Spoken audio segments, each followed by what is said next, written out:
Okay, thank you, and if you could join me in the Pledge of Allegiance. I pledge allegiance to the flag of the United States of America and to the republic for which it stands, one nation, under God, indivisible, with liberty and justice for all. Okay, we have a full agenda today, a number of items to go through, and why don't we first start off according to the agenda for our approval of minutes. We have regular school committee meeting minutes from November 10th, 2020. To open that up, Mr. Arnottis.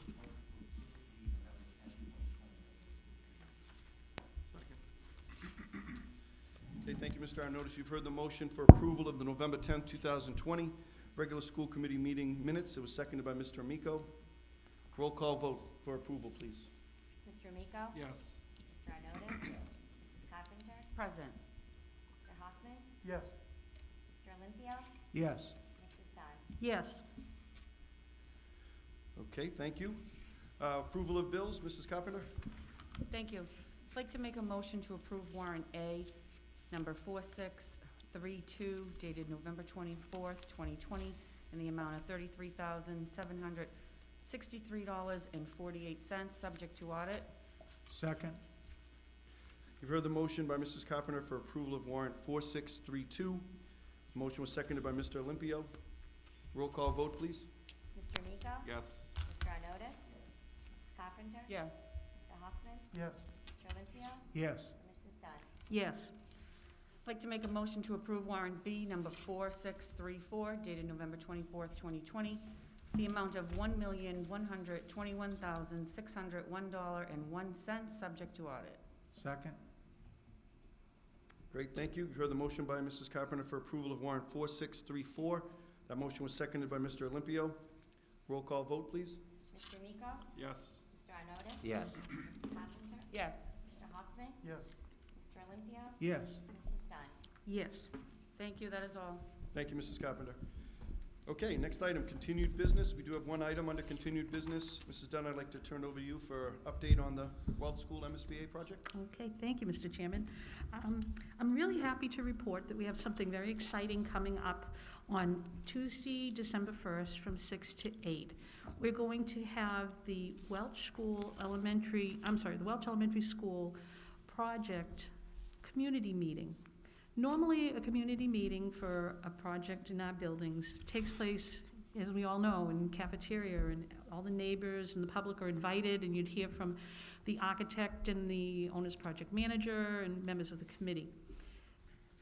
With COVID, we are adapting, as with everything, and that is now going to be broadcast out, just like our school committee meetings, by PATV, and it will be available on Zoom. And everyone is getting ready for that meeting, and one of the pieces is we're going to try to have translation provided at that presentation. And actually, we were just speaking about this prior to this meeting. If we can do it, it's going to be really exciting for the Welch School community. People will be receiving, if they haven't already, a robocall or connected message within the Welch School community, and then within the wider school community, and then across the city, inviting everyone to watch this so they can learn more about the project. Notices will be going home with the Welch School children, and invitations are being mailed specifically to the abutters to the Welch School project, so that everyone feels welcome and can really enjoy this presentation. So that's going to be exciting. We've had numerous meetings on this already. We will have some more prior to next Tuesday. And I invite all members of the public to join in and watch that. I think you're going to find it very interesting. We are also proceeding along with our, quote-unquote routine work on this project. We'll be having a meeting of the Welch School Building Committee on December 3rd. And at that time, we'll be taking care of our routine business, but we will also be taking a vote on whether to proceed with the design bid build versus a construction manager at risk. It's two different ways of approaching a project. There are pros and cons on each one. Our owner's project manager have given us an excellent overview of the differences, and the members of the school building committee will be deciding which way they want to proceed. So that will take place on next Thursday. So thank you, it's going well. We are still on schedule. The documents are being prepared. Dr. Vidala and Ms. Massa are doing all kinds of work on the educational plan of what's going to happen inside of the building, and it all works together, and it's really interesting to see how it unfolds. So, thank you, and if anybody has any questions, I'd be happy to answer them. Great, thank you, Mrs. Dunn. Always appreciate your work on that project. Okay, we'll move on now to the superintendent's report. I know Dr. Vidala has a number of items to review. Dr. Vidala, I'll turn it over to you. Thank you, Mr. Mayor. So we have a number of items on the superintendent's report today. I'd like to begin always by our theme of hope, which is high expectations, optimism, personalized learning, and equity and access for every student every day. So our quick agenda that we'll go through is an update on our entry plan. We'll have a discussion on snow days in our school calendar. They kind of go hand in hand, so we'll have a quick discussion on that. An announcement about the Peabody Education Foundation George Peabody Legacy Award, which will be awarded to Ms. Kara Murtag this year. An update on winter sports, an update on our COVID attendance policies, and finally a discussion on memorials and displays and a school policy. So beginning with the superintendent's entry plan, as part of the plan, a lot of it has been listening and relationship building, and one of the major parts of the plan is to visit all of the schools and to conduct focus groups. So far, Dr. Lord and I have visited 8 of our 10 schools with scheduled school visits to the south and the west. And during those visits, we get together with students, with teachers, with support staff. We do classroom observations, and then we debrief with our administrative team. And we're collecting a lot of information. And really, what we're trying to do first is to build relationships, but more importantly, we're looking to ask everyone the same 3 questions. And the first question is, what are the strengths of the school, what's going well, and we really want to gain an understanding of what's going well. And then the second question is where we can improve, and what are some of the challenges that people are facing. We really want to hear from them, and we compile that information. And then finally, we want to know how central office can support each group of people. And at the end of each meeting, we take that information and we compile it, and we make little wordles that we share out with each school, and I'm going to show you a couple examples of what those look like. And the more people say a word, the bigger it gets. And so it's a really nice visual, and so I'll share it. So this is a little bit about the format with our focus groups and our classroom observations and our meetings. And so here's an example. We did one for each school. So this is from the Brown School. Here are some of the strengths of the school, and you'll notice that one of the strengths is right in the middle is in-person learning. They talk about how the culture is supportive, the morale is high, the teachers and the parents are all, these are all big pieces that are strengths of the school. The principal, the group of parents that they have, the professional development that they receive. They're excited about a new playground. So this is just a nice visual to see what's working well at the school. And we've done one of these for every school, and at the end, we'll compile it all and get a district view, and we'll do a big one for the district, and we'll be able to share that out. So we ask everyone, what are some areas where we can improve? And this is really going to help us, make some decisions. So, for example, the Higgins School, they talked about at the beginning of the year, we met with them in October, and a lot of them talked about being overwhelmed, and so we want to make sure that we're addressing that. And they talked about the curriculum and curriculum alignment and being able to make sure that we're aligning the curriculum. The ability to have more translations and curriculum resources, and the need for more time. And so, we really take this together, and a lot of this will go into our budget discussions. And so as we think about building the budget, what we want to do is use some of this data to say, when we need to make some tough decisions around the budget this year, what are the people saying in all of the schools? And as we compile that, what are some of the real big needs? And so some of the younger grades talked about sort of early childhood and the need for curriculum alignment, and the potential of getting an early childhood director. And so a lot of these things are going into what will be the budget decisions, but it's really important to know that it's not just 1 or 2 people saying it, that we're going across all the schools, and we're having a lot of people weigh in and share. Additionally, after this, we'd like to interview a group of parents. So typically we would do that at the schools, but since we have some trouble bringing people in, we'll do that virtually. Finally, we'll ask people how we can support you. And so one of the big areas here was curriculum alignment, giving people more time. This was the high school, so they were looking at building and facility issues, which is something that we want to address as a community. Getting a new high school is certainly on the forefront of what we want to do. And so there's a number of different things here, and so it's really telling. You see, as the words get bigger, it's a bigger concern. And so, we're seeing a lot of things around making sure that we're aligning the curriculum K through 12. I know they did a lot of work at the high school and the middle school previously. We're doing that work at the elementary school, and we're making sure we provide them with curriculum resources. And now we really want to focus on that vertical alignment and making sure that we have that real strong K-12 vision. So that's some of the things that we're doing as far as the entry plan goes and really getting in all the schools. Once we finish that, likely at a meeting in January, once we compile all the information, we'll share out the district-wide view where we have all the schools, and then we'll start scheduling time to meet with parents and things like that. So this will line up nicely with our budget process as well. So moving on to a discussion on snow days and the school calendar. So just wanted to share this visual for folks. So the commissioner is allowing districts to engage in remote learning instead of a traditional snow day, which traditional snow days add days to the end of the year. So I know that many people may be disappointed with a virtual school day instead of a snow day, but we could be trading off a frozen day outside versus a beach day. So this is something to think about. The silver lining of working remotely is another instructional day before our assessments, but also that our school calendar would continue to end on June 16th. So one option for us is that I could bring a tentative agreement with the teachers union to the school committee for a vote. But before we do that, I wanted to just engage in a discussion with the members to see if this is something that we want to engage in. Do we want to go with remote days? I would anticipate that there would be like a Wednesday in the K-8 space, and at the high school, we'd be looking at a traditional day. If it was, say, a Monday or a Tuesday, we'd just follow that schedule with some longer blocks in an abbreviated day. So we'd work on that and bring it back to the committee. Additionally, with the school calendar, there's an updated school calendar in your packets that previously we just did the hybrid days up until December, and so the updated school calendar that is in the packet has those days through the end of the school year if we need them, and we can always modify it back. So I did want to bring this to the committee that we can engage in discussions with the teachers union and come to an agreement for a vote, but I did want to bring it up if there was any discussion or concerns around engaging remotely on snow days this year in Peabody.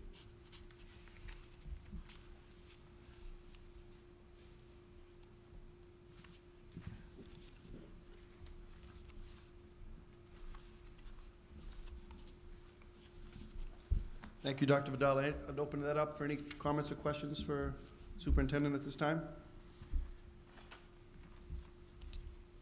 Mrs. Dunn? I'll go first.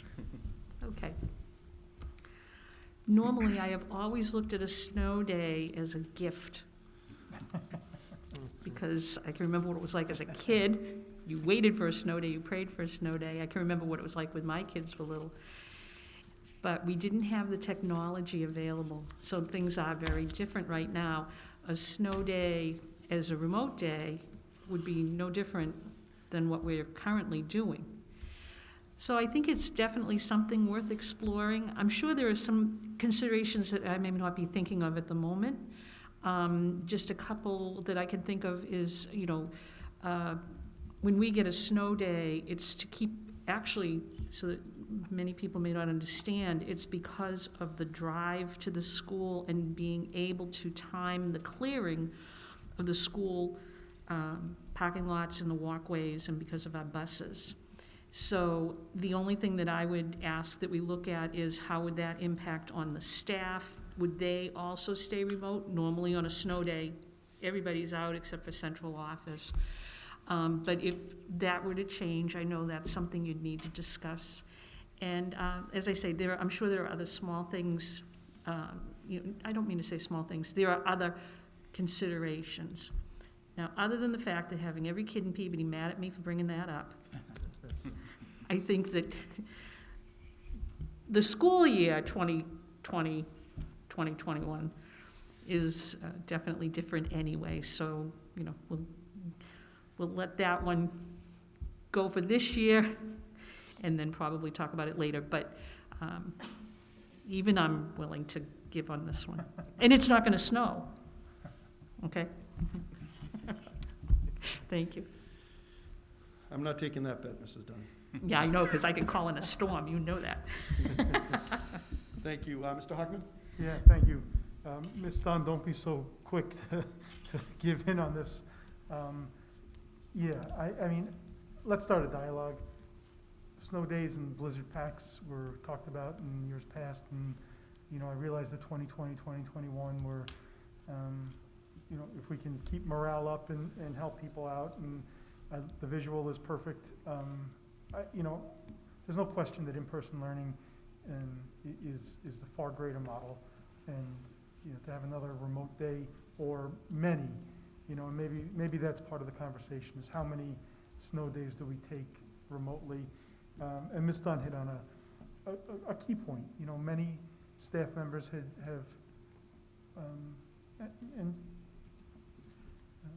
expressed some reservations about conducting classes from their houses or from not a non-school setting, and that's something we need to respect. And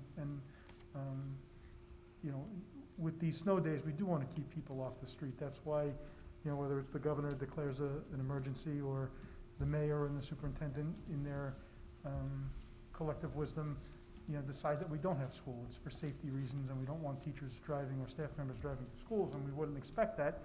I don't know, there are concerns with staff, with the remote days as we have them, where teachers do report to school, and they have all their resources available to them that are in their classroom, and I think that's why the superintendent made that request when he was negotiating the MOU with the teachers unions and the finance team on our side.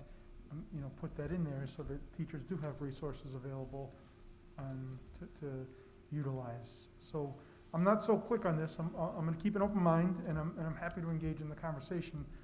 But I at least wanted to be forthcoming with you, and I do have some reservations, but let's see where it goes. Thank you, Mr. Hockman. Mr. Amico? Thank you. Through the chair to the committee. I just took up golf this past summer, so I'm all in favor of that. And my golf game is pretty bad, so I'm going to need the extra days from a teacher's standpoint. No, seriously, I also have some reservations, with teachers being home with their own kids. And I know on a snow day, I'm just not laying around. I'm going out and shoveling myself. I'm taking care of property, and I know other people are, so that's also a consideration. But it's definitely something to consider. Thank you, Mr. Miko. Mrs. Carpenter? Thank you. Yeah, my suggestion at this is possibly to have this model done during this school year. But I do have some reservations about it, on a couple of levels. The fun of the snow day, the fun of the old-fashioned phone call that we used to get. But on a serious note, the issues of teachers being at home and not having their materials and taking care of their walkways, and things happen on a snow day. So my ultimate suggestion is this year, just because we're pretty much remote anyway, and we can tease it out some more and, look at it again, but if we do reach any type of agreement where that's gonna happen for this year, I would definitely put a sunset clause on that to revisit. Thank you, Mrs. Carpenter. Okay, turn it back to you, Dr. Vidal. Great, thank you, and thank you to the members of the committee. I definitely think more discussion is warranted on this, but before anything else happened, I felt like it was good to bring to the committee. There's certainly a number of issues that we do need to flesh out, but it's good that we'll start the discussion. And so next up, I would like to announce that the Peabody Education Foundation has announced their George Peabody Legacy Award recipient this year, and it is Ms. Kara Murtagh. They will be presenting the award on Sunday, November 29th at 5 p.m. It will be broadcast on PAT, on the Facebook and the YouTube channel, as well as on Comcast Channel 8. And now that RCN is in Peabody, it is on Channel 13, 613, and 1160. So I couldn't think of a better recipient for this year's award, and this is really a great thing, and I encourage everyone to tune in if they are able to. I do know that a couple members wanted to speak.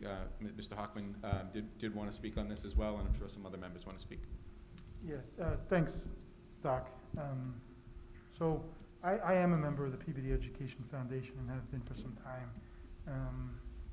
Kara's passing hit us all tremendously hard, and November 29th is, believe it or not, the 1-year anniversary of her passing. which is remarkable because it seems like that's flown by during the longest year that I can recall. It's been an incredibly fast year and slow year at the same time. Initially, pre-COVID, we had plans, the Peabody Education Foundation had plans to provide Kara with this award posthumously on her birthday, which was May 19th. And due to COVID and hopes and that we would be able to get past COVID by November, we postponed that event in hopes that we would be able to have a live event for her and for our city. I know when Dr. Kerbel joined us, he talked about the healing that this community needed, and I think we still need it. And this was going to be one of those events that was going to allow us to come together again and do things that we're not presently capable of doing, like hugging each other and crying with each other and continuing the grief that we experience. But in any event, we have a virtual presentation. There have been a lot of video shot. I think the mayor is going to be speaking. I know a lot of other terrific people around the city are going to be speaking. It's something I hope that our community can watch and get behind on Sunday, and I guess that's about as much as I have to say about it. So thanks for the opportunity, Doc, and thanks to Dave Gravel and everybody over at the Peabody Ed Foundation for, I know Mary Bell Vance worked very hard on this and a whole bunch of other people, so thanks to them for hosting this event. Okay, thank you, Mr. Hockman. It's just amazing to think that it has been 1 year. I know that affects all of us. And I just wanted to also state that I just thought this was just a wonderful gesture by the Peabody Education Foundation, who just does amazing work to assist us and supplement the great work that our administrators and teachers do. And typically, it's been now for a few years, the Peabody Education Foundation has honored maybe 5 or 6 teachers, and there's so many deserving teachers and administrators that have meant so much to our educational community here in Peabody. And we've been able to honor 5 or 6 per year. Some of the teachers that I had in school, which is wonderful to see. And it's really been a tremendous ceremony, very meaningful in so many ways. But this year was decided that they would just honor Kara Murtagh. And I just thought that was just, again, a wonderful gesture. And it'll be terrific to be able to celebrate her impact on so many in our city, our school system, but just so many people that just knew and loved her. And it'll be a terrific moment. And again, I want to thank the Peabody Education Foundation. We have some terrific members on that board, volunteer board that just gives so much. So I'm really looking forward to that event. I think it's going to be a very touching tribute to a wonderful person who meant so much and left quite a legacy for all of us. So very much looking forward to that. Mrs. Dunn? Thank you, Mr. Chairman. I just want to thank the Peabody Ed Foundation for doing this, and for a couple of different reasons. One, because it's just so appropriate, and I think it's wonderful that Kara is in a class by herself with this year's award, as she should be. She really was in a class by herself. She was outstanding. The other thing is Kara was a longtime member on the Ed Foundation, and she loved that organization, and she had a lot of fun. And having them honor her this way, I just think it really is just such an appropriate thing to do.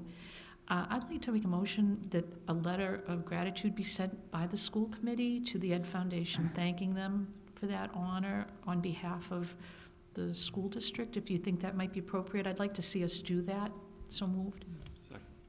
Further motion by Mrs. Dunn. I think that's a great motion. Seconded by Mr. Miko. We're all in favor of that motion. Thank you, Mrs. Dunn. Mr. Miko? Sure, through the chair.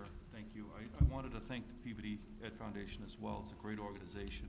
And to anyone out there, if you can, please donate to it, because it really, truly is a great organization. I was just thinking, if this weren't a virtual event and we were going to celebrate Kara's induction, I don't even think we could find a place on the North Shore that would be big enough to accommodate us. We would have thousands of people showing up. We truly would. She was a special person to all of us, and her family's very special, and I just wanted to congratulate her family as well. But thank you. Thank you, Mr. Miko. Okay, we'll turn it back to you. I know we have a couple more items here. Dr. Vidala? Thank you, Mr. Mayor. So next up, I just want to give an update on winter sports. So high school winter sports, the Northeast Conference came together. The MIAA has received their recommendations, their task force for modifications and sports that can compete during the winter season. So we are looking at a start date of December 14th for boys and girls basketball, boys and girls ice hockey, gymnastics, boys and girls swimming and diving, and our out-of-season practices. So, for example, football or sports that are out of season may begin practice on December 14th. So we will be looking to do athletic handbook updates and with the winter sports guidelines, and we'll likely have a subcommittee meeting prior to the next school committee meeting to discuss what those guidelines would be. Games will begin in January of 2021, so we'll have our tryouts will begin December 14th, and then we'll have practices, and the first games would be in January.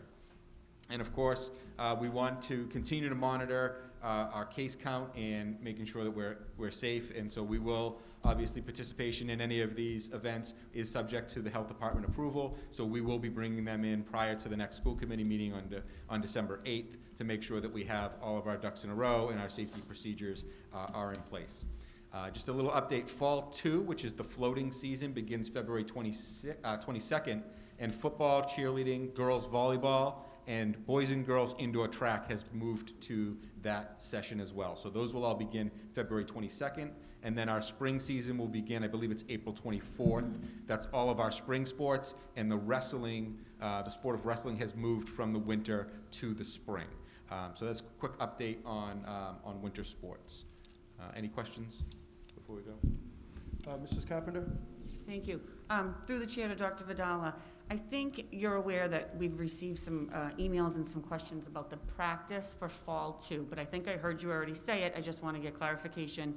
So all the Fall 2 sports, football, cheer, volleyball, and indoor track, are allowed to practice beginning December 14th? Is that how I heard it? So the out-of-season parameters, they would be able to practice provided that they put forth a COVID plan and make sure that they have enough supports in place, and we would need to work out where that is. I know that volleyball was able to utilize Danvers Indoor Sports, and we'll be able to utilize outdoor practice space as well. So we'll be working with the athletic department to make sure that if the Fall 2 sports want to practice out of season, that we would be looking to start that on December 14th as well. Okay, so the coaches submit a COVID plan on how they're going to handle their practices, and everything will flow through to start for December 14th. Correct, yep, and that would go through the athletic department. Great, thank you. Thank you, Mrs. Carpenter. Mrs. Dunn? Mrs. Carpenter asked the same question I was going to. Where out-of-season practice just said football. I just wanted to make sure the others can practice as well. Thank you. Yes, of course, yeah. Thank you, Mrs. Dunn. Mr. Hockman? Yeah, thank you. I have the same question, but I want to extend it to wrestling and spring sports. So spring sports were allowed to practice during Fall 1 season. Is our spring sports going to still continue to be able to practice during post December 14th?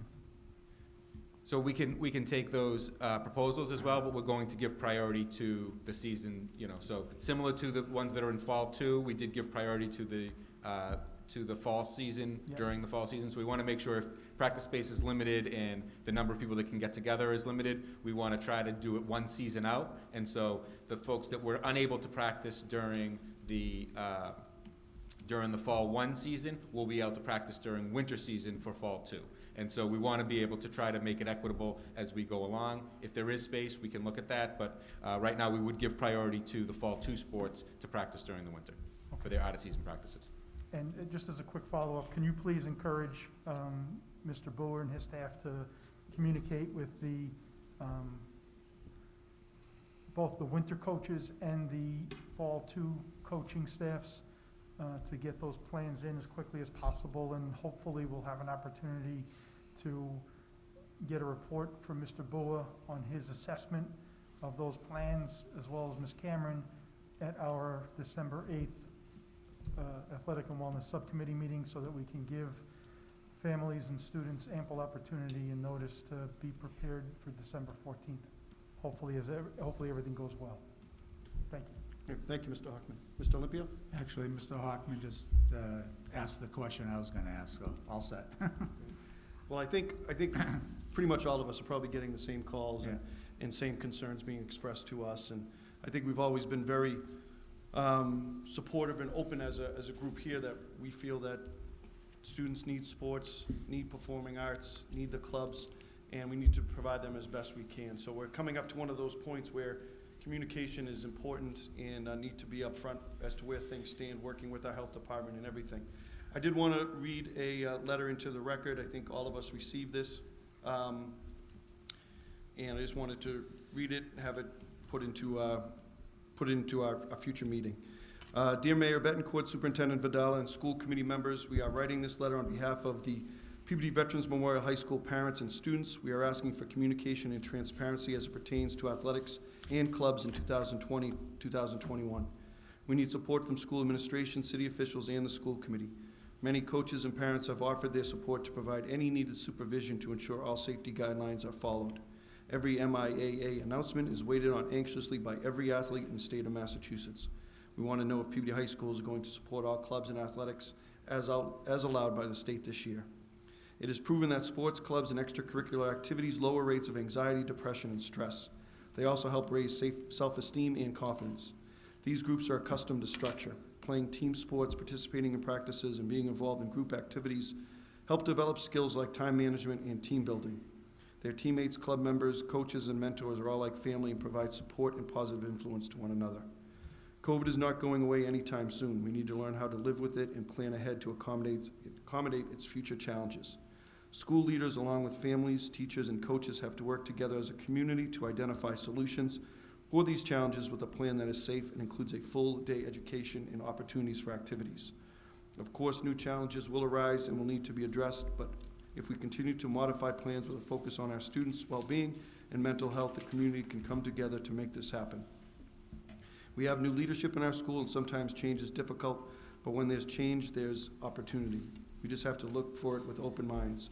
Our high school needs to provide our students opportunities that other communities or school systems have.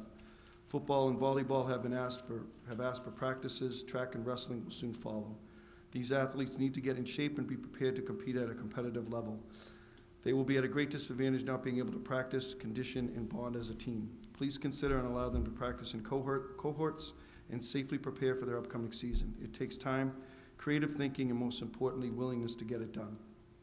You all see the passion of our Peabody Veterans Memorial High School student athletes and their families on the field, in the stands, and in the streets of Peabody. We bleed blue. As parents, we want to know if Peabody High School is going to support all clubs and athletics as allowed by the state this year and communicate with their students, athletes, and families on plans for the season and their future. Let these teams play, train, and practice during the season and during their off-season to become better student athletes and young adults. Thank you for hearing the thoughts and concerns of students and families from Peabody Veterans Memorial High School. And this letter was signed by Matt and Erica Barrett, Steve and Jessica O'Hara, and Scott and Andrea Lynch. And there's 119 names attached to this, and I'm sure there could have been many more that have, I know have reached out to all of us. So challenges ahead, but I think all of us have talked about the importance of sports, performing arts, clubs, just provide so many lessons. And I think this letter was extremely well written and clearly showed passion that I think all of us have. So what I'd like to do, Mr. Hockman mentioned, and he's the chair of the Athletics and Wellness Committee. They'll be having a meeting December 8th with, I think, Sharon Cameron, our health director, and Bob Brewer, and probably some others. And I'd like to keep this on the agenda as well for December 8th. That'll allow us to see how things go these next couple weeks and maybe be able to come up with a better plan that can really clarify where we stand and make sure all of that is communicated to our parents and to our student athletes. Many challenges ahead, but we have to try to do the best we can to give the students these opportunities. I think I speak for everyone in saying that. So, motion, Mrs. Carpenter, to receive this and I guess to receive it and then keep it into committee for our next meeting on December 8th. Seconded by Mr. Amico. All in favor? That's a vote, so we'll put that forward to December 8th and provide some updates. Mrs. Carpenter, to you. Thank you. And in that vein, I would like to get an update for the next school committee meeting. in regards to where our clubs are at. Where are our kids with extracurricular? When can we start hearing from our student council again? They are a huge part of our meetings. I know that a lot of us enjoy hearing their updates, and now seeing things from their point of view is definitely something that I'm interested in. But I would like to see have any of our clubs gotten off to a start? Are they modified? And speaking of modifying plans, something that I'm going to want to discuss very soon is to kind of go over the high school plan again, with a focus of looking at a full day of instruction in person rather than the half-a-days. And I did not ask for that in advance, so I just want to let you know I would like to go over that. I have a little bit of I don't fully understand it, and I'd like to see if we can somehow modify and get those kids in there like for the full day when they're on the hybrid schedule. So if we could kind of get some of those things ready for next meeting, I'd really appreciate it. Absolutely. Thank you. Thank you, Mrs. Carpenter. Mr. Miko? Great, thank you. Through the chair to the committee, and I don't want to sound like a broken record. I've said this at, I think, the last 3 meetings. I'll say it again. We're in week 11 now of the academic year, and we should celebrate that. Things are going well, considering there are a lot of districts around us that aren't able to do what we're doing, and I think that has a lot to do with our kids. Our kids are sort of policing themselves in a sense, and they're all wearing masks, and they're all doing the right thing, and teachers are doing the right thing, and staff. So in regards to the athletics, I really think that those kids who are athletes, student athletes or leaders, they're going to be able to handle this, and I'm looking forward to that December 8th meeting, because I'd be ready to support getting these student athletes back on the playing fields. Thank you. Great, thank you, Mr. Miko. Okay, turn it back to you, Dr. Vidala. Thank you, Mr. Mayor. Another question that was asked to be put on the agenda this year was, for this meeting, was the COVID attendance policies. And so just a couple quick clarifications, and then if there are any questions. The student handbook attendance policies still remain in place. There are some adjustments and modifications that have been made. For example, remote students are marked virtually present each day that they're present. So if you are a remote student and you attend in the remote days, you're marked virtually present. For hybrid students, on the days that they're physically present, they're marked physically present. And the days that they're not in school, but they are doing their work, they're marked virtually present. And so there's 2 different attendance codes that we utilize. Now, if a student has to quarantine or if they're sick, but they're still able to engage in work remotely, regardless of what program they're in, including hybrid students, they are able to engage in their academics and be marked as virtually present. So we do have to distinguish whether or not they're physically in the building or they're virtually attending, but any day that a student is doing their work remotely, they can be marked virtually present and they'll get credit for being there.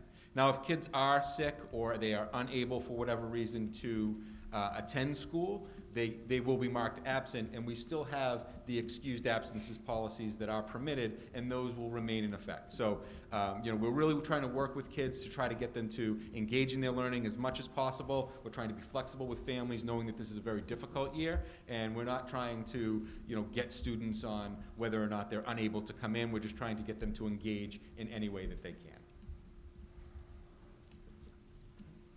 Good, thank you. Okay, great. And so the last item on the superintendent's report is a discussion on memorials and displays in our schools, and also a discussion about a school policy in this area. So I know this is something that has been discussed in the community quite a bit. We did want to clear up some items that may not be quite accurate, and so we wanted to make some clarifying statements. We know that this is going to be a discussion that everyone would like to weigh in, so I'm going to allow Mayor Betancourt to begin, and then I'll give a brief statement. I know members of the school committee feel strongly and would like to weigh in as well, and then from there we'll move right into public participation. Mayor Betancourt. Great, thank you, Dr. Vidala. Let me start by saying I think this is an extremely important issue that we are starting tonight. The issue of memorials, displays at our school, we all know what we're talking about in terms of the police memorial that was put outside one of the classrooms at Peabody High School. It's an issue that deals with really fundamental beliefs, fundamental principles that we all hold dear. And I want to thank all the people that have reached out. I know all of us have received a tremendous amount of messages, people expressing their opinions, thoughts, suggestions, and all extremely important. And you can tell that it is really personal to so many people. It didn't surprise me at all that this issue has generated so much discussion and dialogue throughout our community.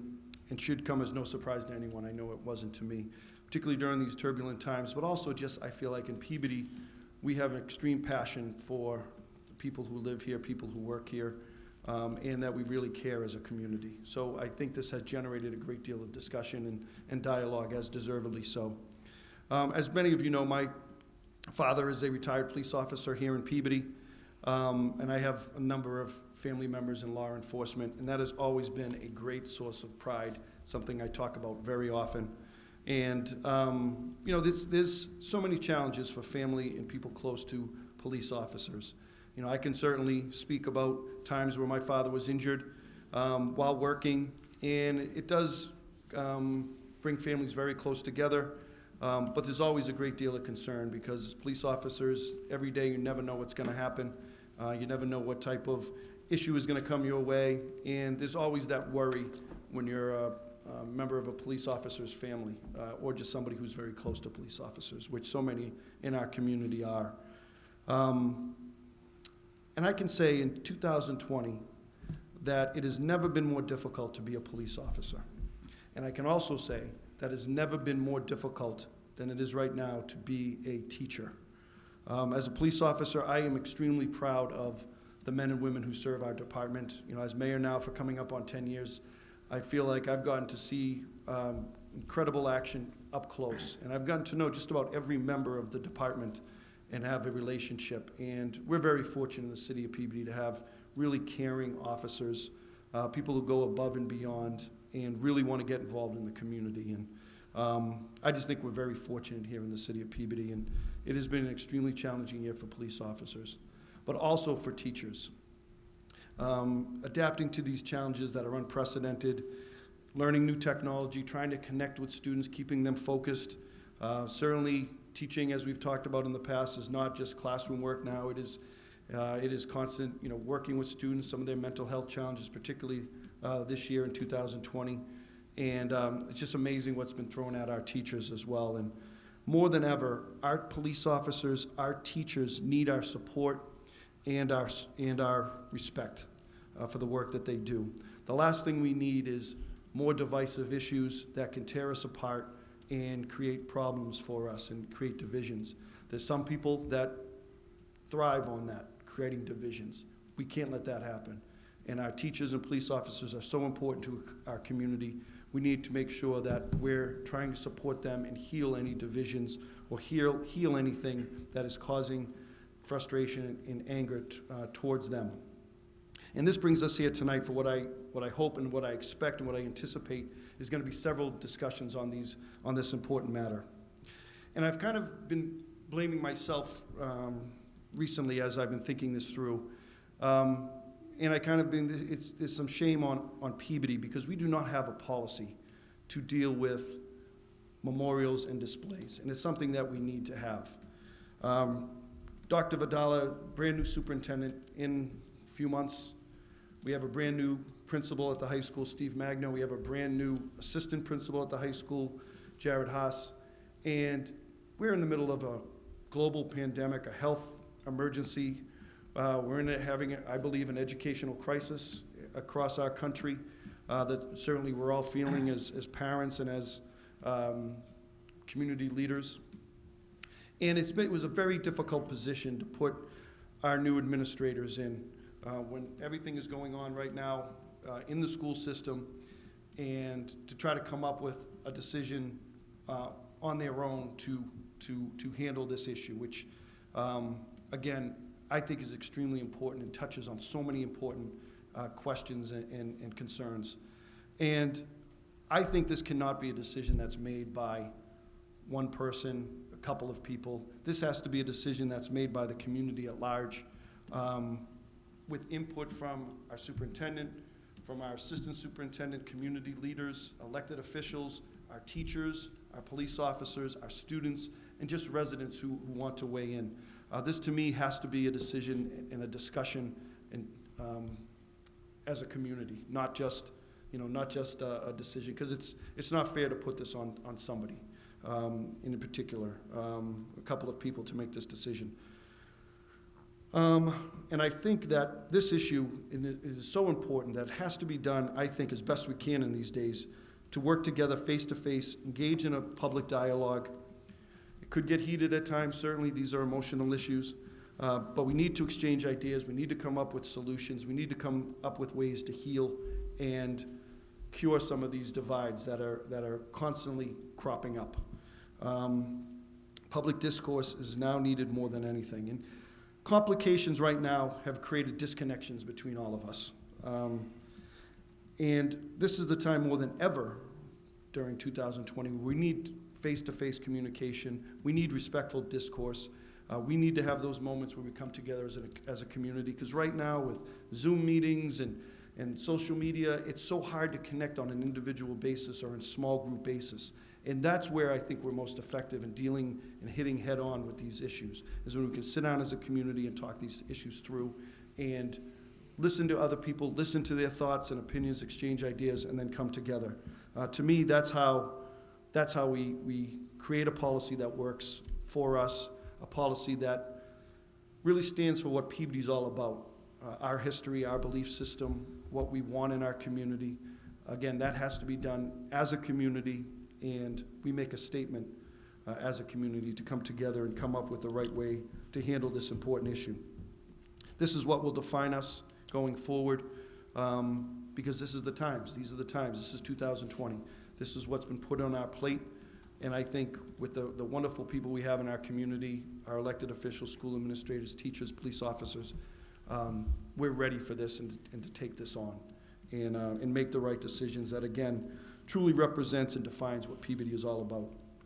I know Superintendent Vidala will be speaking shortly. We're going to open it up for comments. I know there'll be people calling in for public participation, which we welcome. But at the end of this, I would like to ask the school committee to put this matter into the Committee on Quality and Standards, our policy committee. That's how we have to do it, because that's how we operate as a school committee. But I also think it's the right thing to do, to put it into the committee. Mrs. Dunn, with her experience and her knowledge of the city, I think is perfect under her leadership to bring the groups together, get input from the police, get input from the teachers, our school administrators, students we want to hear from. And I know Dr. Vidal has taken steps on that he'll speak to in a moment. But I think that is the way to go here. And I wanted to ask a motion to be made later to put this into committee, and we can set up a series of community discussions. So with that, Dr. Vidal, I know you have a few statements to make as well, so I wanted to turn it over to you. Thank you, Mr. Mayor, and I'll be brief because I know that the committee does want to speak on this, and I just want to thank you for those words. You know, these last 12 months have been very difficult for our community, and it was really wonderful to see how the community came together to heal together, and that's the best of Peabody, is when we come together and we work with one another. And you know, I think what's really important is that our partnerships with the community and the school department are really what makes us successful. And we have always had a strong collaborative relationship with the police department, and I want everyone to know that we continue to support the police department and want to work together. We've done a lot of work to get everyone on the same page, to work together, work collaboratively before final decisions are made. When we've come in, you know, we've really tried to get people together and to open up a dialogue. We try to raise our students' voice and really keep our students in mind and make sure that they feel safe and secure in our schools. And we want to raise our students' voice, bring them to the table, and help them to speak. And unfortunately, you know, during this process, a lot of things were handled out in social media prior to having all of the real information, and I'm really glad that we're able to have a public discussion today. Principal Magno and I were able to sit down with the police. We had a great meeting with the police department. We know that we're partners. We know that we're working together, and that we have the best interests of our students and our families and our community on everyone's mind. We also have meetings scheduled with our teachers union, with our students, and we really want to bring everyone together. And you know, I want everyone to know that decisions are never made, and final decisions are never made without really weighing in on, you know, all sides of the story. And I think that in this case, it really warrants the need for a clear and concise policy from the committee. And I think the school committee sets policy, and we will do our best to implement that policy. And I think that We really want to look at our schools and say, you know, how can we best serve the community? How can we best serve our students? And how can we do so in a collaborative way? So I'm really, I have a lot of faith in this community, and I have a lot of faith in this committee that we'll come together and we'll work together to raise everyone's voice, to hear everyone, to bring them together, and to make a decision that really works for our community. So I just wanted to say that because I think that, you know, it's in our nature to bring people together. I've seen this committee have some wonderful discussions and some spirited discussions, and they always do so professionally, and I appreciate that. So I look forward to this discussion and really coming together to have a nice, clear policy that can really support our community, our school department, and our students, most importantly. So, thank you. Great, thank you, Dr. Vidala. I did want to open it up now to the school committee for any comments or thoughts, and then we'll go to public participation following that. I'd open it up now.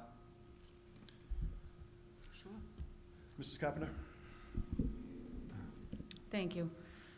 I just want to start off, Mayor, saying thank you for that. I do appreciate everything that was just said. I do have a lot of things to say about this tonight, and I think a lot of them will stem with the first big question for me is why. You know, there's a lot of things out in the community about why this memorial was asked to be taken down, and I think those are some of the things that kind of probably bothered me the most. I don't understand why. I don't really have a clear explanation as to why. So with that being said, I can only express my utmost respect and support for our police. We have some policies in regards to our police.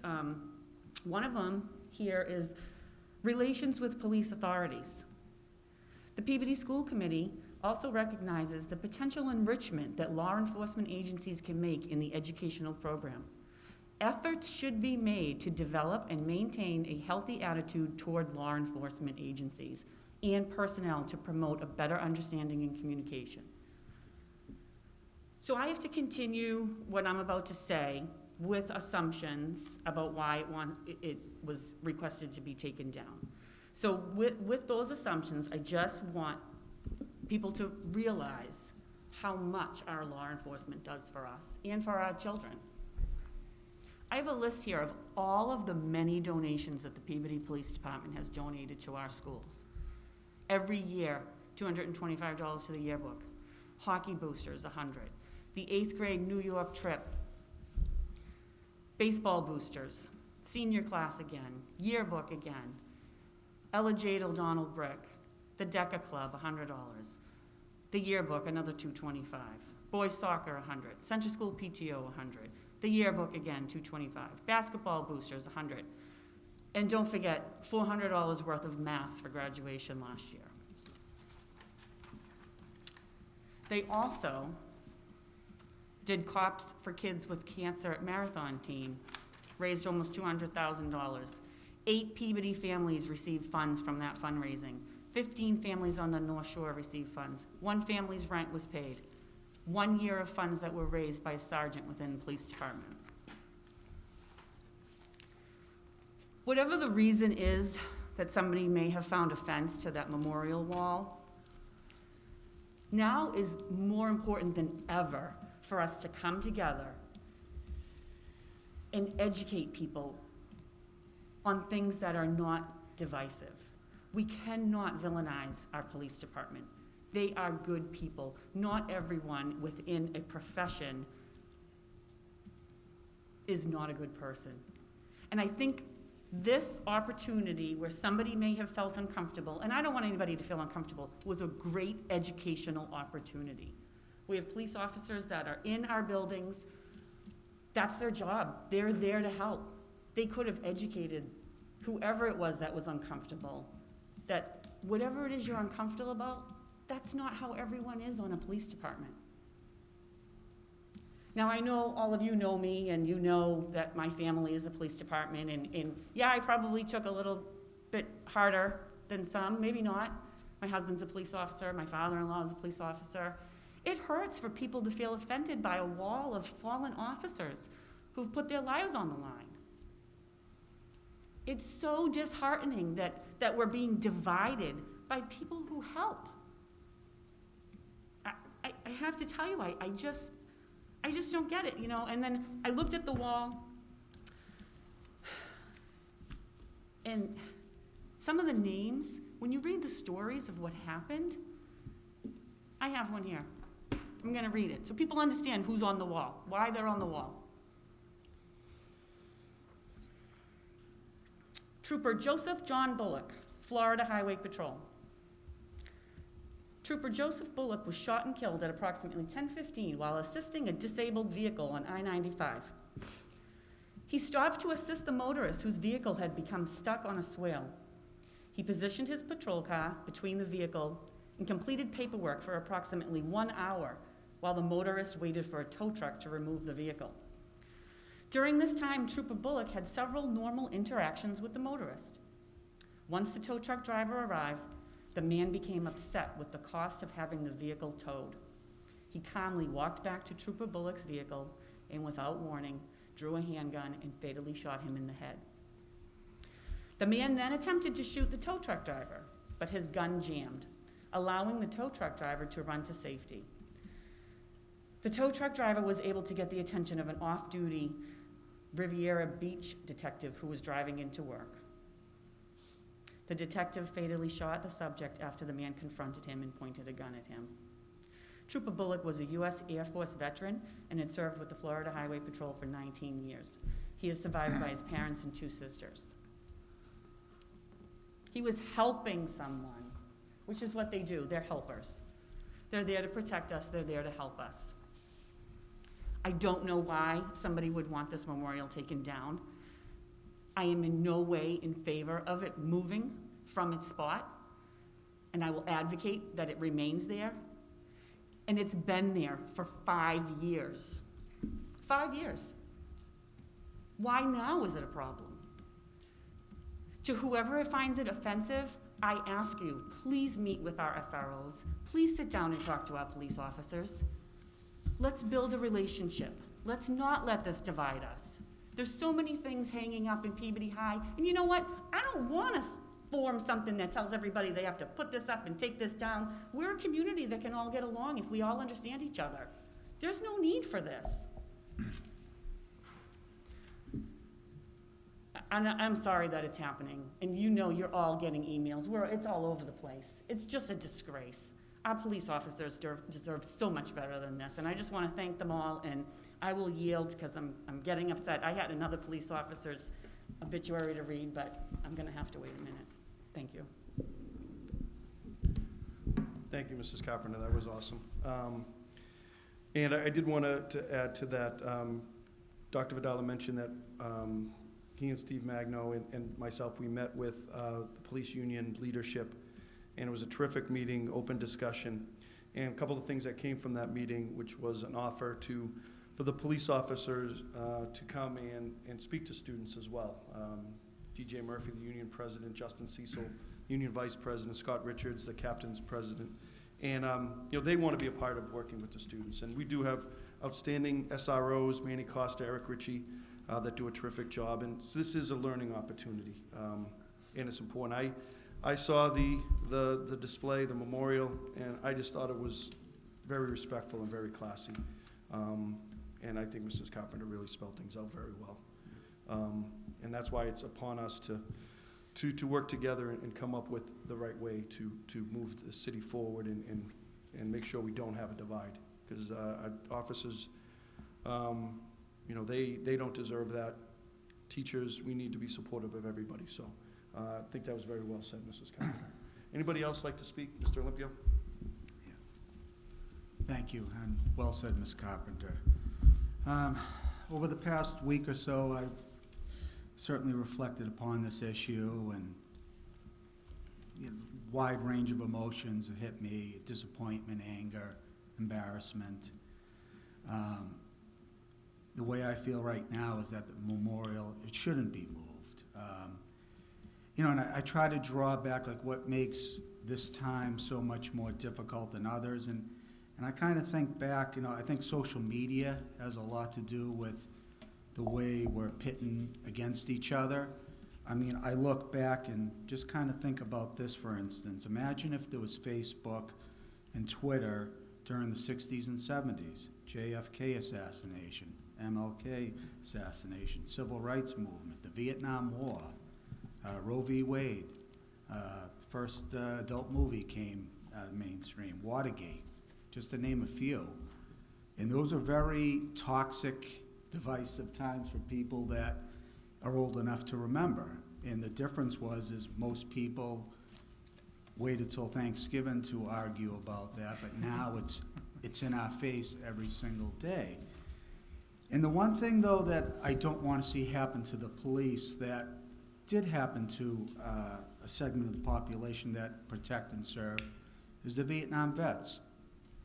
They weren't looked at very well in the late 70s and early 80s. Anybody that's old enough, I was, a young child, but I remember that it was not something that a lot of the vets felt proud of, because there was a small segment of the population that made them feel like they were war criminals, baby killers.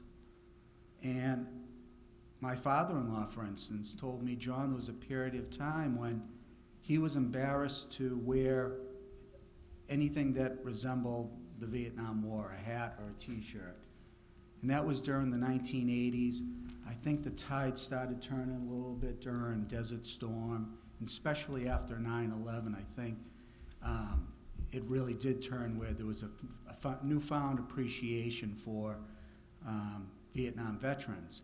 And what I'm afraid of is that if a student at one of our schools has a parent, a sibling, a loved one that's a member of law enforcement, and they want to wear a law enforcement shirt or a hat, I don't want that that shouldn't be a divisive issue. Just like if somebody went to school and had a social justice message on their shirt, that shouldn't be a divisive issue.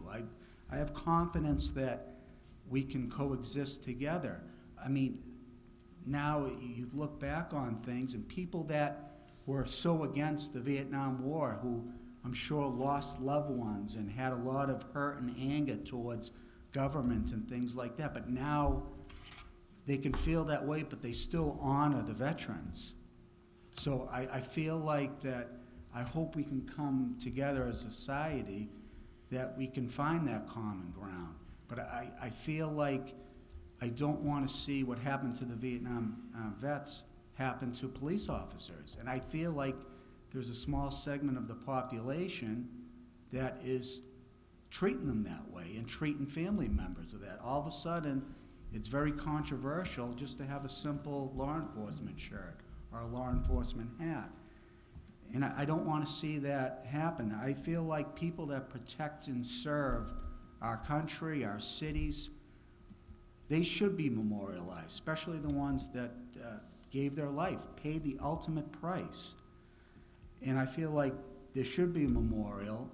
Now, we can certainly get into policy, and we will in the future, about what's appropriate as far as signage and things like that. I think, yeah, that's certainly open for debate. But to start taking down memorials for people that have paid the ultimate price, it just doesn't sit well for me. I think, look at our high school. So it was built in 1971, 1972. Peabody Veterans Memorial High School, the height of the Vietnam era.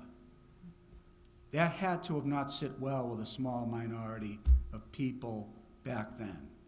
But yet, at the end of the day, Peabody and other cities just ended up doing the right thing. They ended up naming schools, fields, monuments after these veterans. Why? Because they protect and serve. And the police officers I put in that same category, firefighters, first responders. I mean, just think, when the weather is not that good, it's not that great, and we all leave to go to work, our loved ones are concerned for our safety. Well, I can't imagine what it would be like to have a spouse or a loved one in my household that,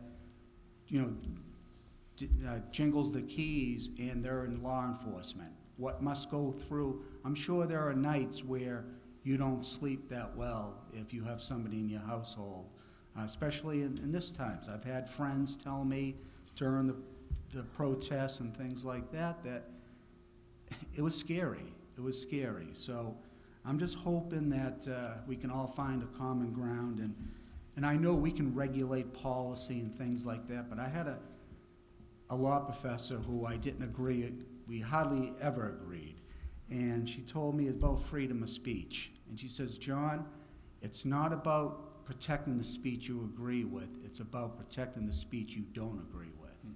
And just keep that in mind. And I'm a strong proponent of that.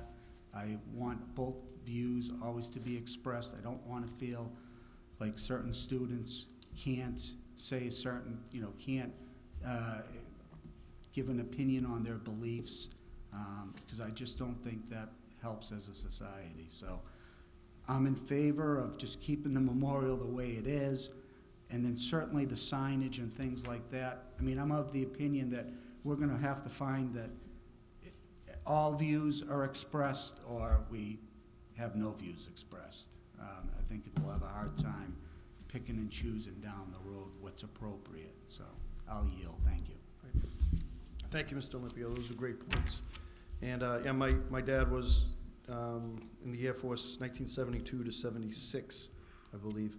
And yeah, he's told me some stories about what it was like. And it's wonderful to see that I think society has come so far with supporting our veterans and providing, as best we can to their needs because they deserve it. And I know we can be there with our police officers, and and that's the thing too. And Mrs. Carpenter said it well. I mean, this has been a memorial that has been put in place. It's for years, 5, 6 years, I think it was. So this certainly wasn't in response to anything that's going on in society or any questions. This was just something that was honoring those passed, and that's why I just found it so classy and respectful. But those are great points. Mr. Hockman? Thank you, Mr. Mayor. I think Mr. Miko was expecting me to speak on this subject for 2 hours, and he brought a case of water so that I wouldn't become Yes. parched. And I'm not going to speak for 2 hours, and I'm not going to do that, even though I can on the multiple levels that this issue warrants. And I want to start out by thanking Dr. Vidala for the leadership that you came to us with tonight. And I think it's appropriate that this matter be put in subcommittee and that all stakeholders have an opportunity to be heard on this. So I thank you for presenting that to us, and I suspect, as the mayor has requested a motion, will come at some point when we're finished with this dialogue, that a motion will be made to put this matter in Ms. Dunn's Quality and Standards Subcommittee, and we will have ample opportunity to flesh this matter out and express our opinions. Our community will have an opportunity to express their opinions. And with that, I want to thank Mr. Betancourt, our mayor, for his opening remarks on this subject. I thought that they were not just appropriate and heartfelt, but also has shown, I'll call you Ted now because I can't believe you're approaching 10 years. Yeah. But 10 years ago, you weren't making those remarks in that manner. It's kind of, this issue is going to show us all a lot about ourselves as individuals and how we've grown over the course of time working together. And for me, at least, Mr. Mayor, this was one of those moments for me in watching you develop and grow as a leader in our community. So thank you for your words. Ms. Carpenter, I know this is a personal issue for you. It's a personal issue for many of us, but it's an extremely personal issue for you. So thank you for holding it together. I'm sure that was difficult. And Mr. Olympio, you too. You've brought on a different context to this that we have spoken about in the last week or so. And it's interesting to me how you analogize the current event to what many of our men and women who came home from Vietnam experienced. And it's interesting to me on a few levels. One, just how maybe some of us have regressed, even though I think generally speaking we treat veterans with more dignity and respect now than we did in the 70s. But Perhaps some of us are regressing, and we need to take this opportunity to have this public dialogue. When I first got on the school committee, which was a little before the mayor was the mayor, I remember receiving a donation, and I think Ms. Dunn and Ms. Carpenter will recall this. We received a donation as a school committee. I think it was from a bread manufacturer, and the donation was a scoreboard, an electronic scoreboard. And we each, I think at that time, had children in different schools around the district, and we were debating. We were debating on the stage of the Kiley School where to place this scoreboard. And I think at some point during the debate, there was a question of whether or not we thanked the donor for the scoreboard but not accept it because of the controversy that was going to arise as a result of it. And Mr. McGeaney, who was our senior member at that time, and in his wisdom said, I never thought I'd see the day where we as a school committee were going to turn down a donation. Well, I'm going to say tonight, I never thought that we as a city were going to ever consider removing a memorial that highlights and brings some dignity and respect to fallen police officers. I never thought we'd be talking about this. It is the furthest thing from what I ever expected when I ran for public office in Peabody. Not this community, not this police department. We have such a wonderful police department here from the chief down, and have had it for as long as I can recall. And I don't know as many police officers as Mayor Betancourt does, but I know many members of the police department, and I've met them in manners that are probably different from how Mr. Betancourt has met them. But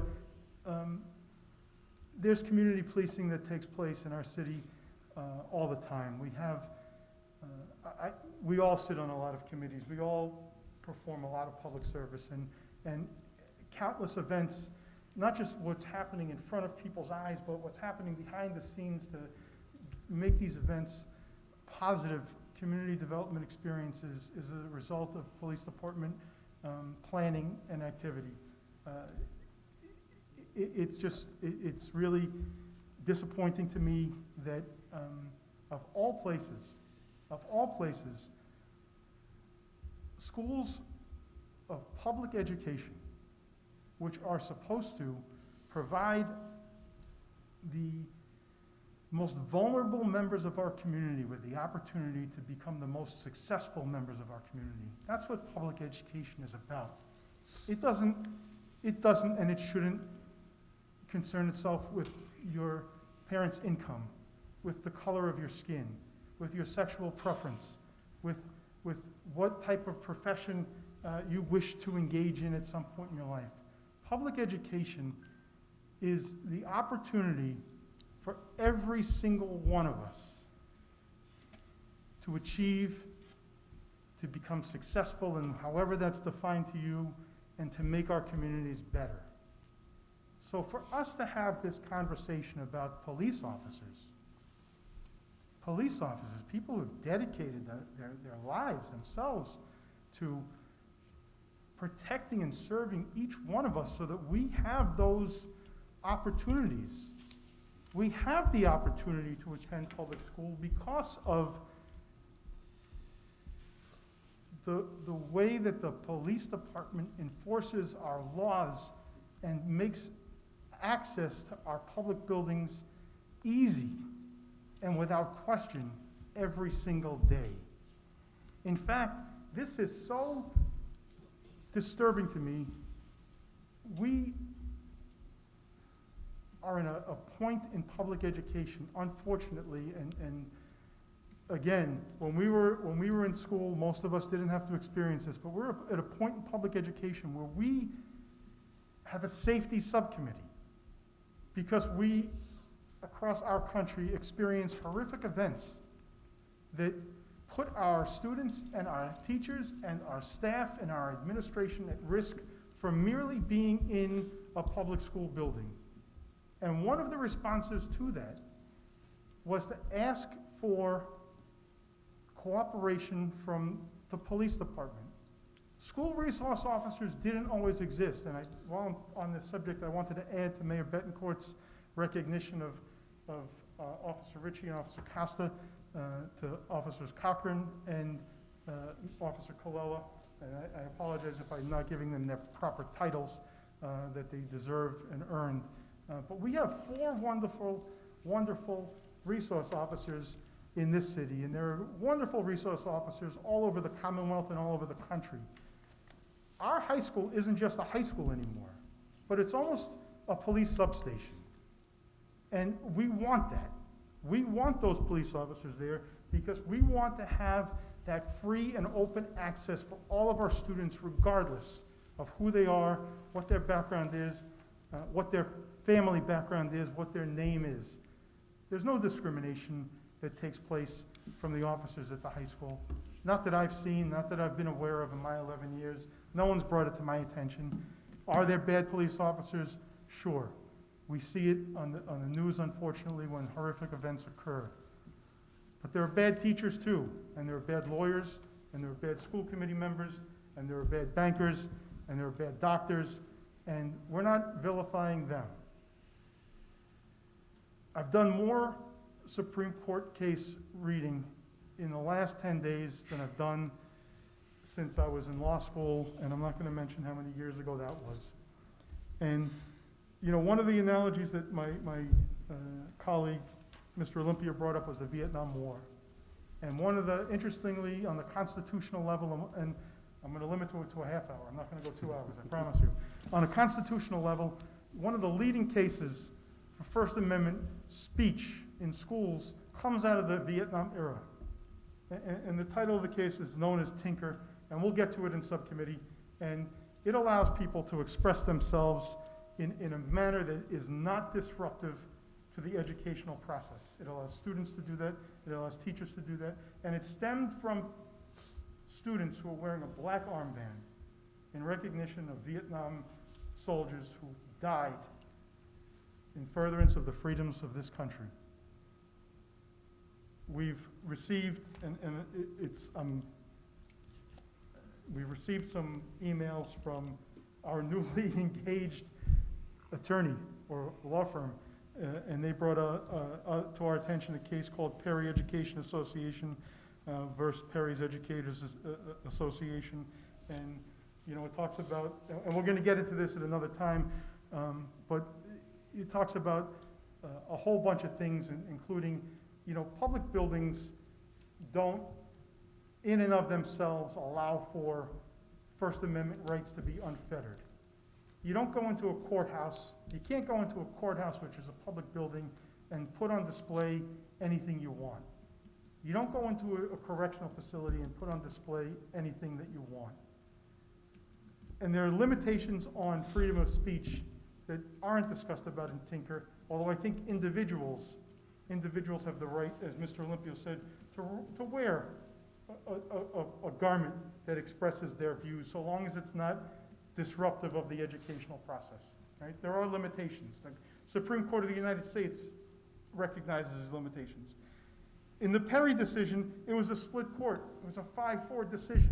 The greatest minds in our country can't come to agreement on this subject. We will work through Ms. Dunn's subcommittee, and do our best to get this right. And we will talk about government speech. And we will talk about what we can do as the legislative body for the school department in terms of limiting certain types of speech while allowing other types of speech. And we have those rights. These buildings and these walls are entrusted to us. We set policy. We should listen to all the stakeholders, and we should listen to the community, we should listen to the police department, we should listen to students, we should listen to teachers, we should listen to administrators, we should listen to everybody. But at the end of the day, the 6, maybe the 7 of us get to decide what this policy is. And as I conclude, we'll go through the emotional arguments that have been made. We'll go through the constitutional and the legal arguments that I think will be made, and we'll get to a decision. but I think Ms. Carpenter hit it on the head during her presentation.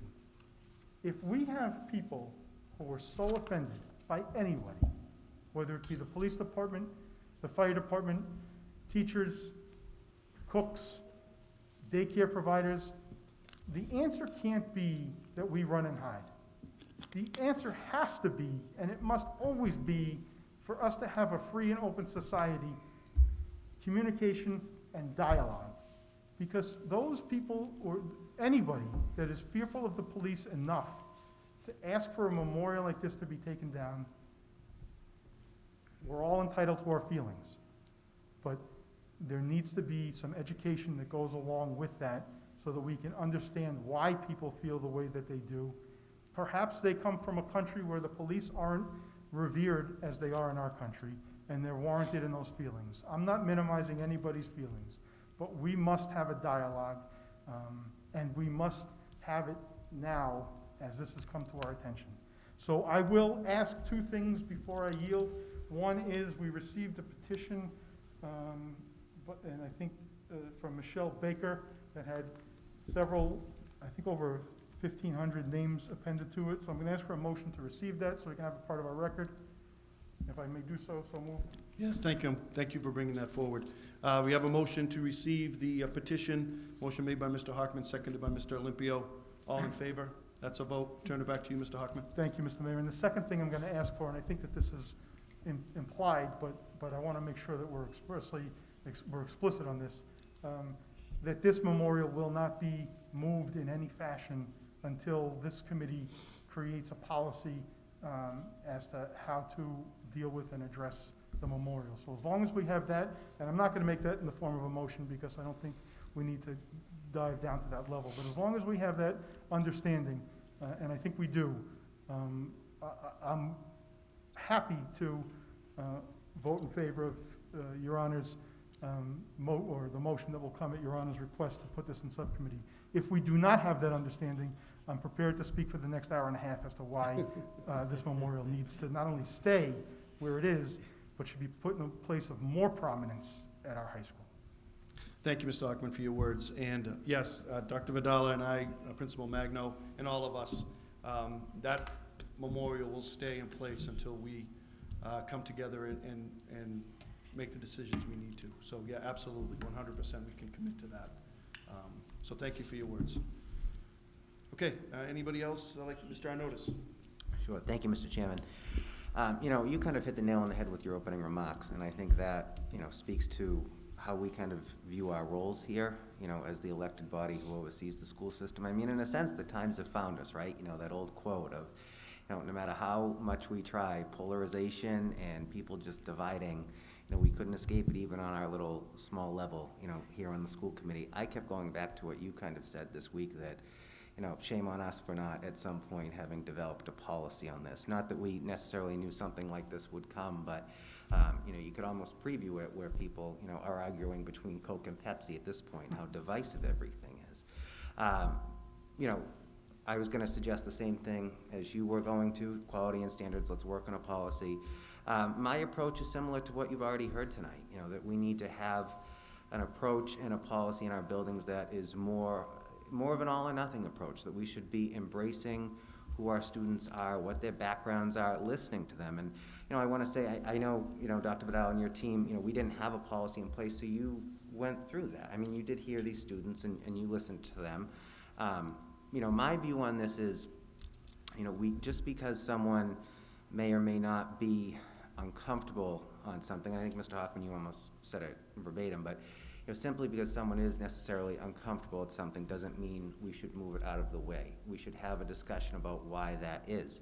And I think that kind of gets to the root of everything here, that, you know, people are going to have differences of opinions on everything, but we need to talk things through. To me, that's a very important thing. And in this case, you know, I would like the memorial to stay exactly, you know, where it is, stay in the public, let people see. I remember walking through the halls, and I forget last time I was there, but I remember noticing it when I was in that quarter, and I thought, you know, a kind gesture that was. And, you know, it was an important piece. And I think, you know, we've seen some of the contact we've had, that it's personal to people. And a lot of this is personal to people. And I think as a board, we kind of have to go above that and embrace that everyone has their own backgrounds, and we need to be a little bit empathetic to what people bring to the table here. Because there's gonna be things, I might be comfortable with this one. 2 weeks from now, there could be people, beating down the door about something else that is on the wall, and I may feel differently about that, but I wanna defend it just as much as anything else. We need to have kind of a clear policy that says, short of something that's not, blatantly offensive, we're gonna say, okay, we're not gonna push people back, we're gonna hear our differences and embrace them. For me, just some of the thoughts I've had, it's a conversation of respect. It's respecting where people come from. It's respecting their background. It's respecting police officers in the service and putting their lives on the line. And it's respecting everyone's views. I do believe we have an opportunity here for a discussion to, as a community, work through this, get through it, and then come out better the other side. I saw the slide with hope right across it, and my hope here is that when we get through this, which we will, of course we will, we're gonna be in a place that makes us a better community and a stronger community, that we can prevent this. It's an interesting thing,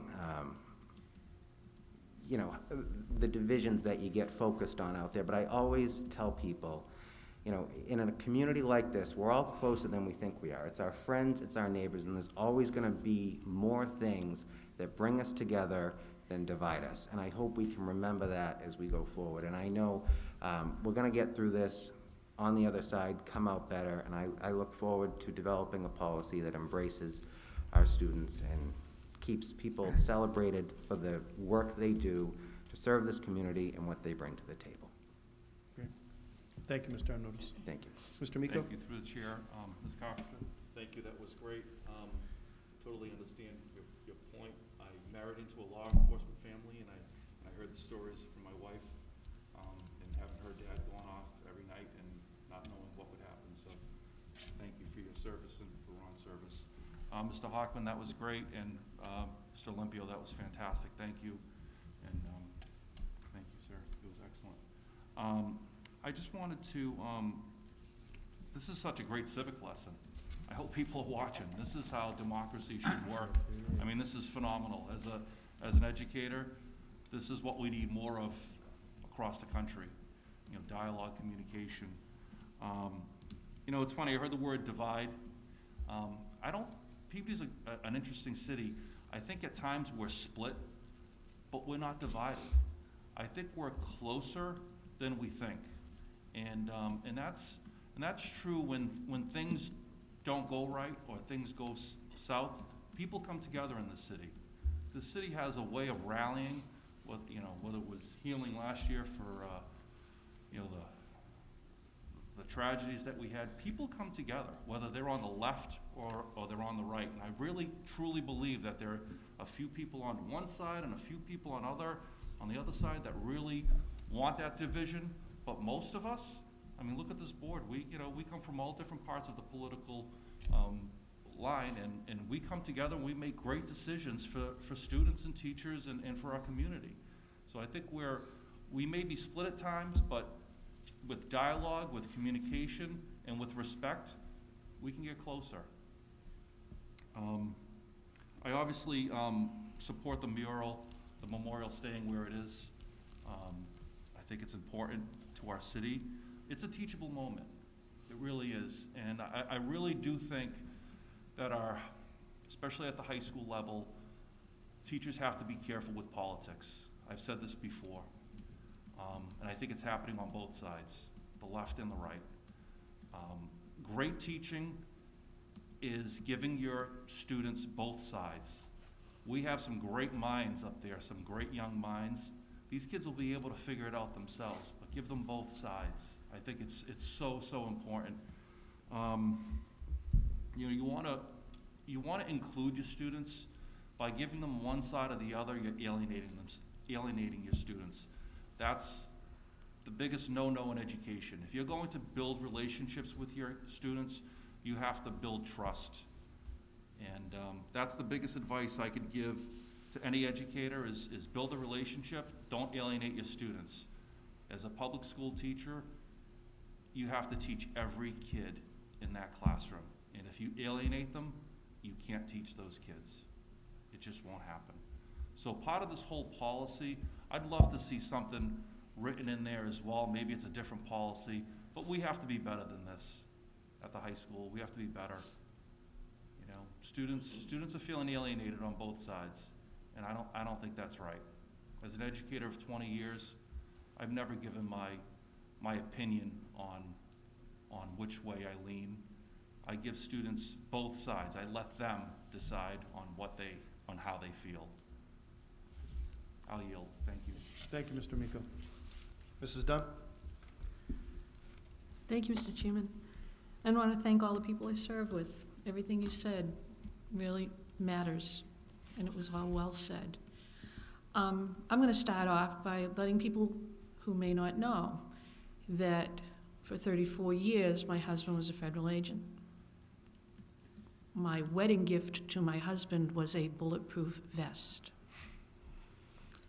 So I well know the risks of that job. Most of you know him as a veteran of numerous combat missions. He's worn many hats, and 2 of them have been very dangerous. So I have great respect for all of those officers that were memorialized on that wall, because they went out, they left their families at home, they went out to take care of the public, and they didn't get to go home. I don't think anyone in this city would ever argue with the fact that that's something to be honored and respected. I don't think anyone would have any problem with honoring our police officers. I think what we all need to remember is the high school is really a microcosmos of current events. It's a microcosmos of the world. And that's an age of kids where they're learning things, they're becoming young adults. Our children are much more aware of current events just because of technology. They're bombarded with current events constantly on their phone or their laptop or their Chromebook or whatever they're looking at. Sometimes they even do watch television. But it's constant. And unfortunately, the world has basically intruded into our lives constantly. Now, at the high school, when I heard about the issue of removing the display of the officers, I immediately notified the superintendent. That's our job as school committee members. We follow the chain of command and notify him. I found out about what I thought it was going to be moved, and I said, please, hold on. This could be used to teach people, why is it being moved? And I found out why it was being moved. The thing we all need to remember is that as a board, we do set policy, and I will get into that in a minute.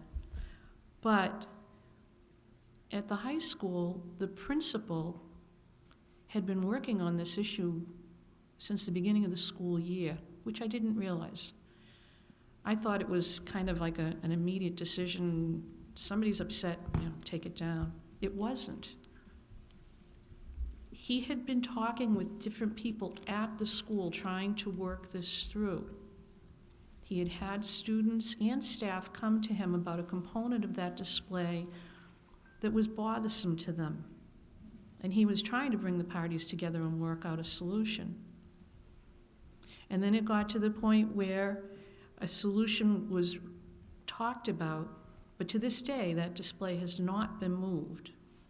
But people heard about it on social media and immediately felt the need, as they can, to voice their opinions on, don't take it down, don't move it, you have no right to do this. And I would just like to point out to people that this was an issue at the high school that was being handled at the high school by our staff as part of their job. And Mr. Magno was doing a good job. And I've spoken with the teachers, I've spoken with the students, not all of them, I've spoken with a few. I've spoken with police officers. And the thing is, the students that I spoke with were actually very appreciative of what Mr. Magno was trying to do, because they had gone to him They were upset about a component of that display, not the whole display. They didn't want it moved either. But one of the things people don't realize is, at the high school, it is our job to provide a safe environment for every student in that building. And because of world events and nationwide events, and events that happened in Peabody, we do have people who didn't feel safe by a symbol because it represented something to them. And it represented something frightening because they're minority students. No matter what we think here, and we can say it over and over again, that everybody's equal. Nope. We have incidents of racism, homophobia, targeting of students and staff, just like any other place in this country. And some of that came out and ended up, the catalyst was the wall of honor for police officers who lost their lives in the line of duty. And while the school was trying to work out a solution, the world at large jumped in. On that petition that we received, there are people from all over the place. They're not just all Peabody people. Our central office staff has endured abusive telephone calls from across the country this week, thanks to the internet.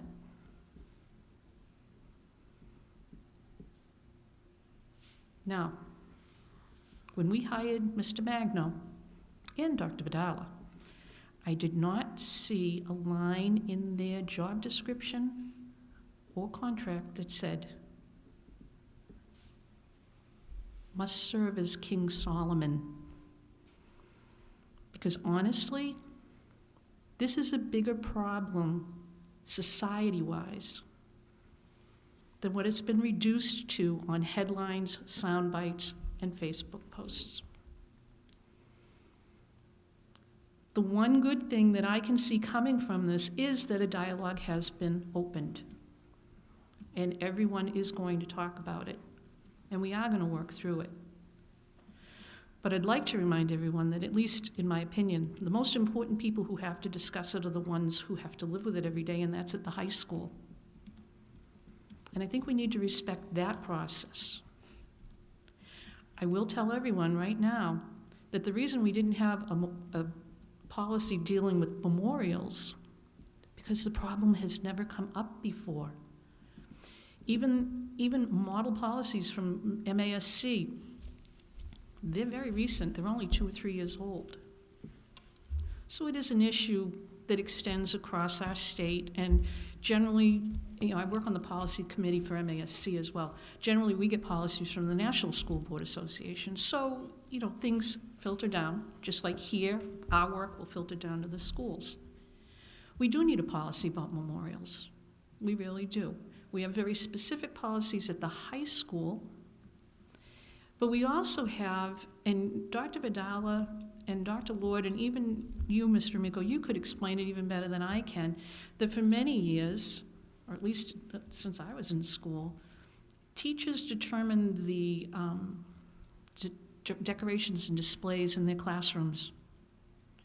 We've got general policies that explain, anything controversial is supposed to be reviewed by the principal. I don't think you get into too many controversial things at the elementary school. Those bulletin boards people put up are beautiful. They hang up the alphabet and colors and shapes and math. But as you get up to the high school, you're dealing with young adults. And you're going to be dealing with young adults who are very informed. And they have a very good voice. We see it here with the Student Advisory Board. And you all know, I've been working for a long time to get them to be able to do what I was able to do years ago, which was to speak freely and to assist the school committee in understanding what the high school students were talking about or doing. They do a fine job here announcing events and talking about things. But if you think about it, when I throw a question at them and they're able to answer something, it's phenomenal. The information they tell us has been very helpful, and they do their job. They represent their classmates. We need to hear from them. We need to hear from student leaders. There are a lot of good student leaders up at the high school, and they're going to grow up and they're going to become leaders in their own right as they become adults. They were all trying to work this through with Mr. Magno. And then everybody got polarized, just like the grown-ups do. And I'm glad it's not moving. I'm glad the wall is not moving. I'm glad that we were honoring police officers. I think that the memorial right here on Perkins Street is an incredible piece of Peabody, showing people how proud we are of our police officers and our firefighters, our public servants. We are lucky because we have good police officers here. The incidents that have happened across the country are in other places. They're trained differently than our police officers. Our police department has won awards for the training and the care that they take. We are very lucky here in Peabody. And you know, Peabody's the center of the universe. I will continue to say that. But events in other parts of the country affect everyone, and they've affected our residents. And I think we need to look at that as well and understand that this issue was not just about honoring police. It was taking into consideration that we have staff and students who were concerned about a piece of that memorial. And I'll say it right here. It was the flag, the thin blue line flag. It's been co-opted for political reasons. And my suggestion to Dr. Vidala was, could you have people do research? Because that's a symbol. That meant something very special to police officers. And now it's been used inappropriately in my mind, because it doesn't always honor police. It's been used for political gain. And I want you to think about another thing that someone told me. Just think about this, okay? It may be hard for people to understand. How could a kid at the high school be upset when they see something hanging on the wall? Okay. We are all white. I don't know what it's like to drive a car and be a different color. But I do know that some of our students drove by a political event that was held very regularly in this city, and they were screamed at and shouted at because they were minorities. And what was waved at them was a flag. There were American flags being waved, and there were thin blue lines flags being waved. The meaning of it, unfortunately, has been co-opted for political reasons, and I think we need to explain to the kids, again, use this as a teachable moment, to explain what it really meant. Have the police talk to the kids. That's why we have school resource officers to begin with. They were put in the schools so that children would know they could go to someone for help. And over the years, we've had amazing school resource officers. They broke down barriers for kids who would be afraid to come to them for help. They became a friendly face, and they've worked with our schools. The police have been incredible partners for us. And I think we need to make sure that all the students understand that, while at the same time respecting that some of our students have actual valid reasons of why they spoke up on this issue. We may not be able to understand that, but I do think we have to respect it, and I do think that that's part of the job. It's a very difficult job to teach anywhere, but I think it's even more difficult to teach at the high school level because you are teaching people who are becoming more aware of the world around them, and the world is affecting them. And it's got to be like walking a tightrope for the teachers and the principal. But we will work this through. And I also want people to understand that working on this policy, it will not just be about the memorial at the high school. Policy is written generally to apply in many different instances. So it's going to discuss different types of memorials. And we are going to need the input of the schools to make sure that we can address that in a policy. So I thank you for letting me speak about this. I thank you for the work that you've been doing on this. I'm very pleased that you met with the police union and the police department. I think that was important. I'm glad you're meeting with the students and with the staff. And I want to make sure that we do it right, and we will. We'll make a policy that will work for our system. That's the one really important thing in Massachusetts, that we are allowed to make policies that are personal, that are Peabody-centric. There are a few that are mandatory, but the majority of policies are written by this board to deal with Peabody. And I want people to keep that in mind. So thank you. Thank you, Mrs. Dunn. I want to thank everyone for their heartfelt words, again, on this important issue. Want to now open it up, public participation, where I want to give everybody opportunity that wants to speak to have that opportunity. I'm not going to hold strictly to the time guidelines that I'm supposed to operate under, but certainly I ask people to do the best they can to keep their, what's it, 3 minutes? 3 minutes. It's hard sometimes for 3 minutes, but I ask everybody to do the best they can, I guess. So, Dr. Vidal, I want to turn it over to you, and do we have some people that would like to speak? We do. So if you are in as an attendee right now and you would like to speak, please raise your hand. We will get to everyone. The first person with their hand raised is Mary Henry. So I'm bringing Mary in. Please unmute and state your name for the record.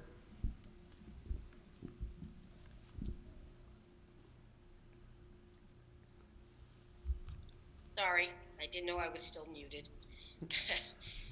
My name is Mary Henry. I'm the president of the Peabody Federation of Teachers, and I just want to make this statement on behalf of our member. The Peabody Federation of Teachers has always and continues to unequivocally support the right of our member, Mr. Scheidler, to keep his memorial to the fallen police officers on the walls outside his classroom, especially given the fact that there is no policy. We don't feel that the district can require him to take it down. Thank you.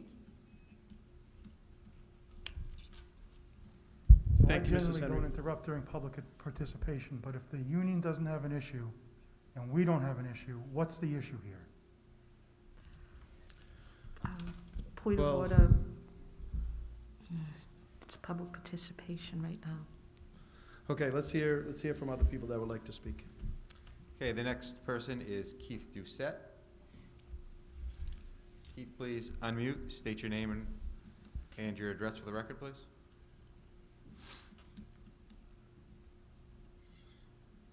Sorry, my computer went dead. I think that was for me. My name is Keith Doucette. I'm 18 Surrey Lane, Peabody, Mass. I'll try to keep it brief. I've already sent an email to everybody involved. And, a couple of things that, first off, I want to say thank you to everybody for their words. There were some great, some great words there and some great things that we'll see that I think will be very good opportunities. The one thing that I did not hear and that concerns me a little bit is clearly there's some concerns for this memorial from from some students and some teachers, and they have rights. They have a right to be concerned and to bring those feelings forth. I just want to make sure that we're not ignoring the students and teachers that are in support of the wall, and especially those students and teachers with family members that are in the profession. We have many, many students in Peabody High that have fathers or mothers, aunts, uncles, siblings that are law enforcement officers. And the same thing goes for the teachers that have husbands and wives and mothers and fathers and family members. And I want to make sure that we're not, that we're considering their comfort levels as well. What message are we sending to them by saying that we're going to remove a wall memorializing people that were lost, people that gave their lives for that, in that profession. A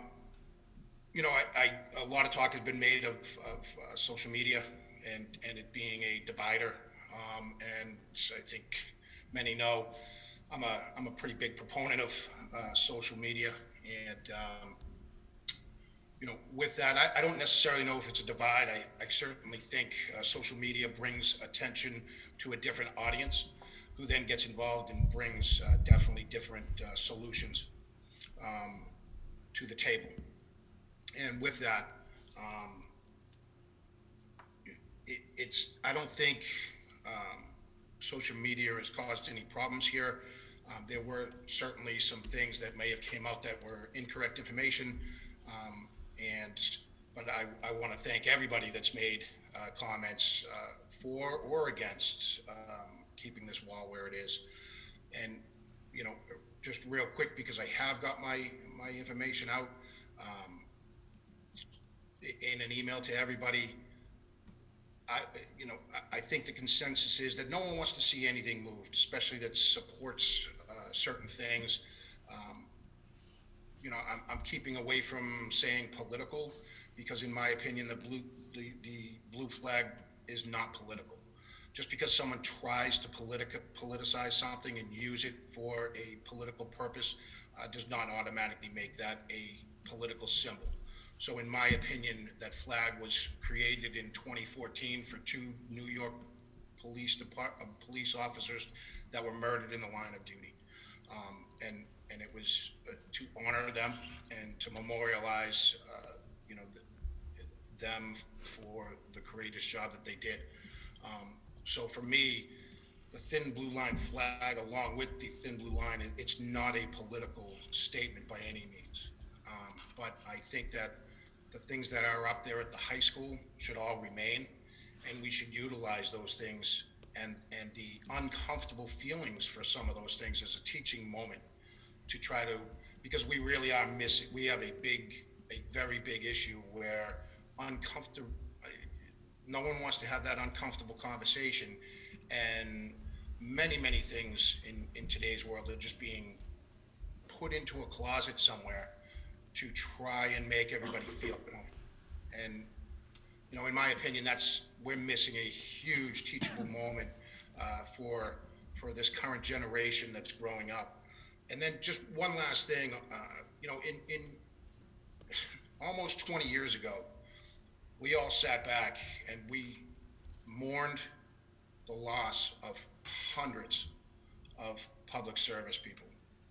343 firefighters, and if I'm not mistaken, I believe it was 78 or 98 police officers after 9/11, and the heroics that those men and women showed that day stuck with all of us for a very long time.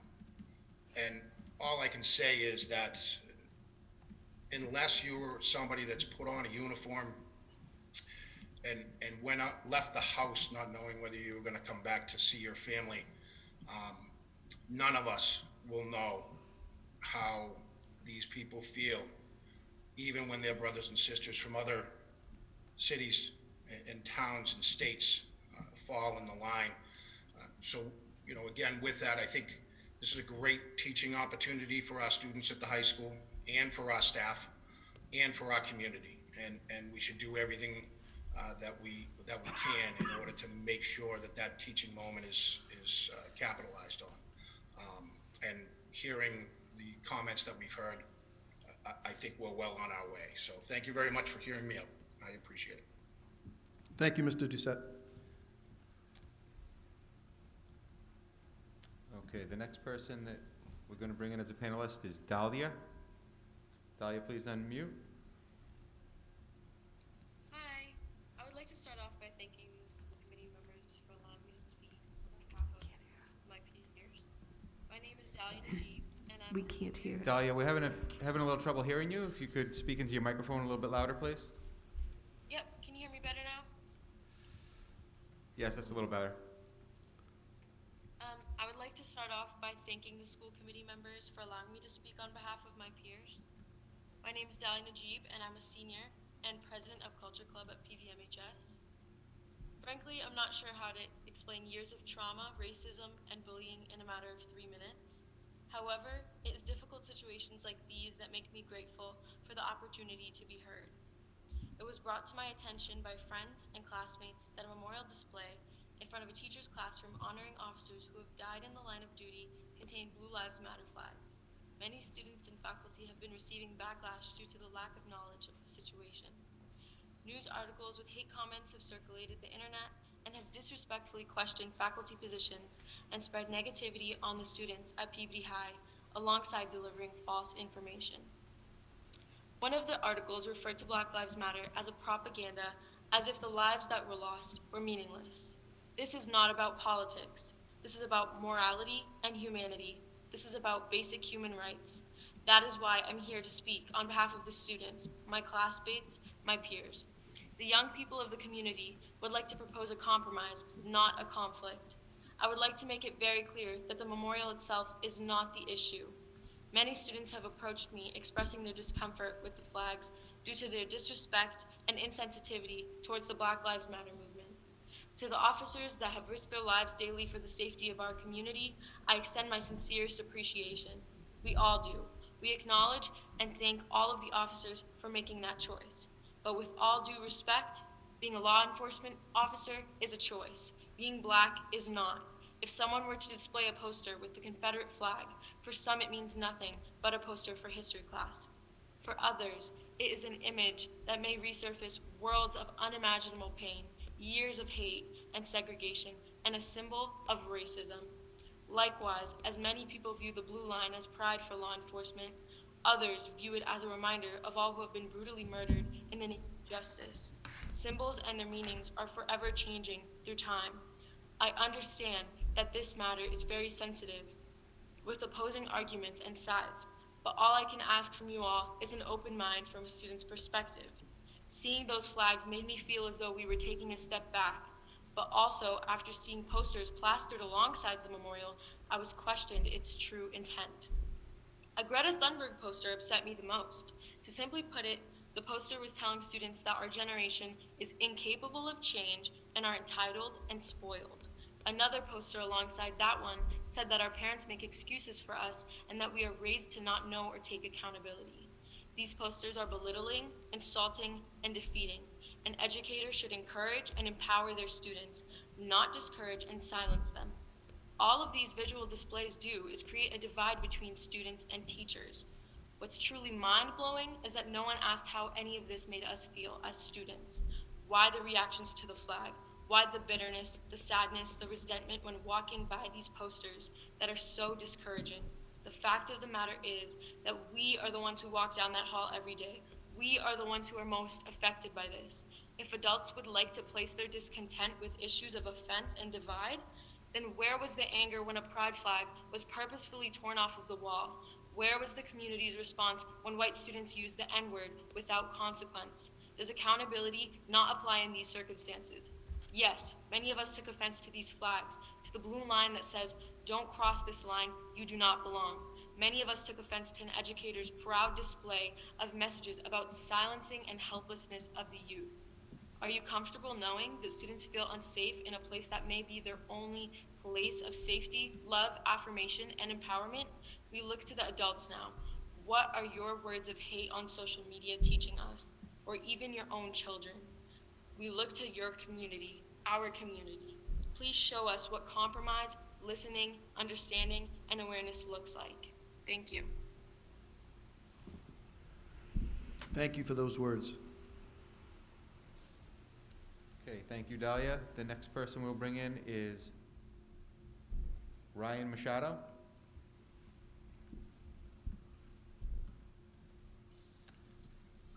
Hello.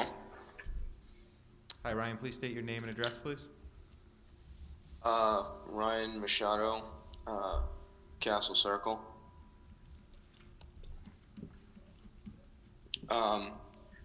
So I'd like to talk about the memorial made for fallen cops. I know a couple cops myself. I appreciate the work that police officers, the people behind the badge, do, but I think that a lot of people don't understand, especially in this community, what the police actually mean to them, and how upsetting it is that people in this community can have such a blind allegiance towards the police and can't see any criticism to them, like some nationalist authoritarians.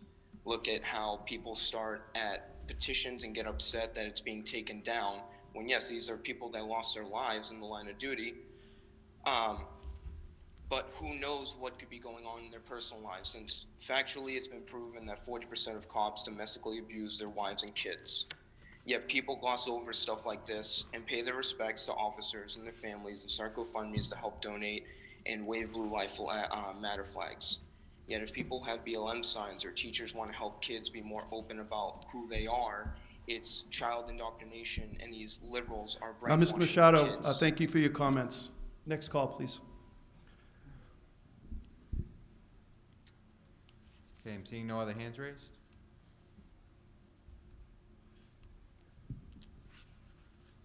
Okay, thank you. We'll go to written communications. We do not have any today. We'll go to subcommittee reports. First one, education, Mr. Hockman. No report tonight. Finance, we'll hold that one. School safety, Mr. Limpio. Nothing new to report.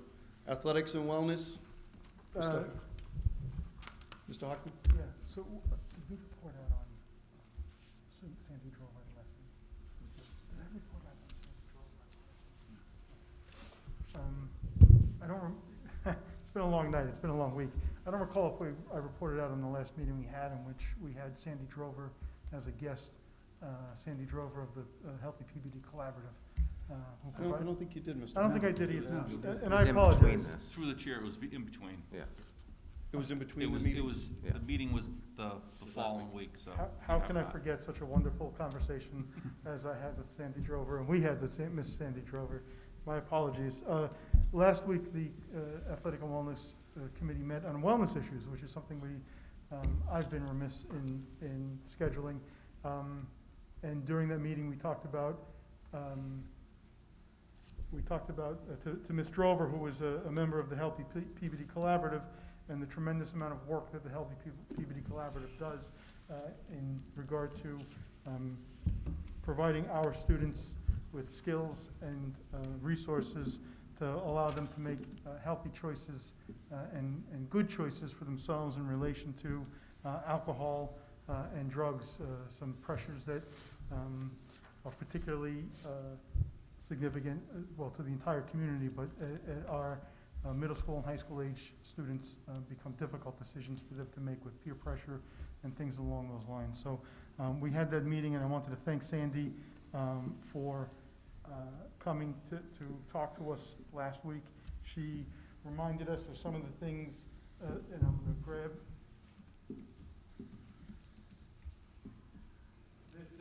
This is work, some work of the Healthy Peabody Collaborative, and it was, Sandy spoke at length about this, and it's the I Am initiative that they undertook a couple of years ago, and we all recall seeing these pictures of our students with one word that they selected, describing one word that they thought described them the best. And this was an important initiative that the Healthy Peabody Collaborative undertook, and that's evidence of the work that they provide by making our students think about themselves and think about the positive attributes that they have, and we display this around the city, all over. If you also remember the Above the Influence campaign that the Healthy Peabody Collaborative initiated a few years ago as well, in any event. So we talked about some funding issues that they have and some difficulties in the current COVID environment, where some of the programming they're not capable of providing. Red Ribbon Week, for example, is something that the Healthy Peabody Collaborative is also behind. They work closely with our athletic director and our physical education teachers to perform some wellness teaching and learning within our school. So that meeting occurred last week.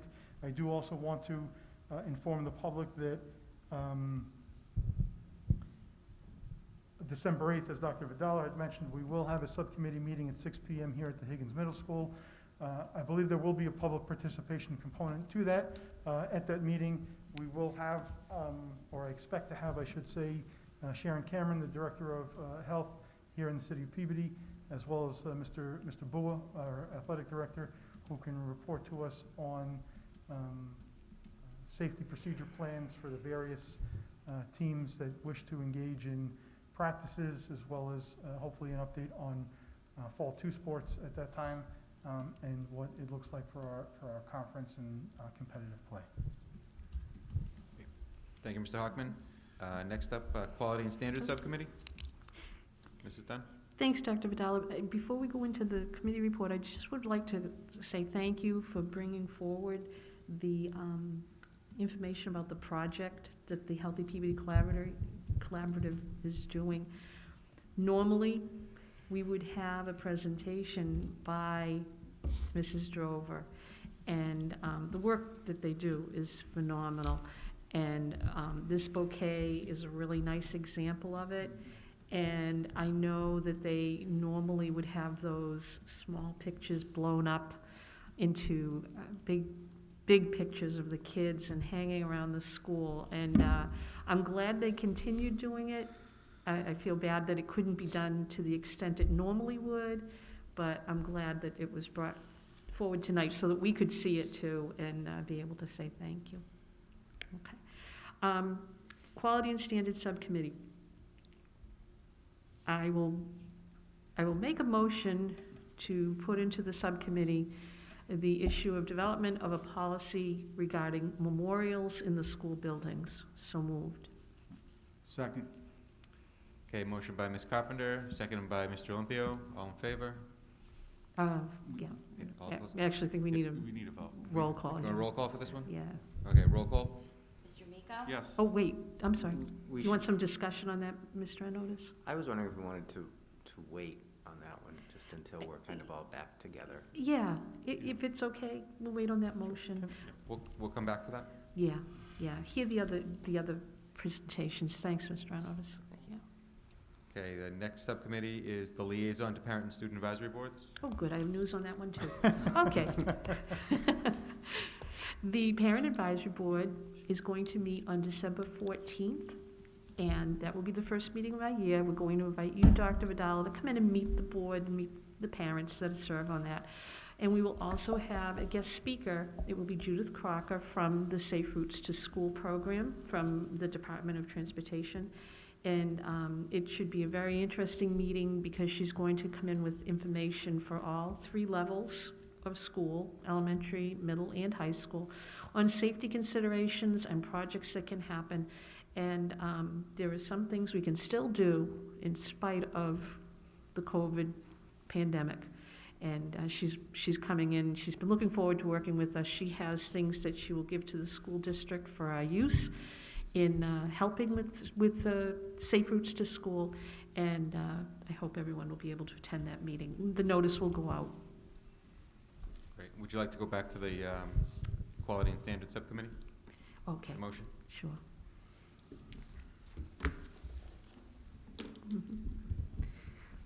We flipped. Oh, where do we go to? Parent and Student Advisory Boards? Yeah, we're done with that. Okay. Go back to Quality and Standards. Quality and Standards, Mrs. Dunn. Yes, I made a motion to put into the subcommittee the issue of the need for policy on memorials in our school buildings. I think So that's a good idea, Mrs. Dunn. Second. Seconded, you heard the motion by Mrs. Dunn, seconded by Mr. Olympio, all in favor? Thank you for that. Okay, and Mr. then. Hockman, on that? on No, the no, no, motion? when Ms. Dunn is done. And then what I was going to say was that I will schedule that meeting between now and our next school committee meeting to begin that work. Great, So thank you. I'll be making sure it's with Mr. Olympio and Mr. Arnottis. And we will put a plan forward on how to handle that entire Yeah. process. Voting members from you, Mr. Olympio, Mr. Arnottis? Great. Mhm. But of course, it's a public meeting anyway, and Oh, of everybody's course. welcome. Yeah, Yep. yeah. Thank you, Mr. Dunn. Thank you, Mr. Mr. Hockman, Mayor. if you want to jump in? Yeah, with the courtesy and consent of the committee, if I can go back to athletics and wellness. I was remiss Oh, sure. in not reporting out.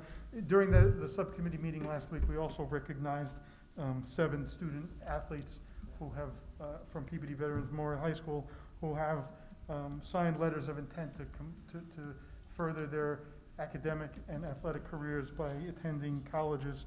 And I just want to read their names and recognize them publicly here tonight. Aja Amonte will be attending Merrimack College, and she will continue playing soccer there. Amber Kirakopoulos will be attending Bentley College, and she will play lacrosse there. Haley Lamazny will also be playing lacrosse at UMass Lowell. Drew Lucas will continue his lacrosse career at Bryan College. Ryan Knight will be playing baseball for the University of Hartford. Olivia Laval will be continuing her lacrosse career at Barton College in North Carolina. And Jolene Murphy will participate in track and field at Boston College.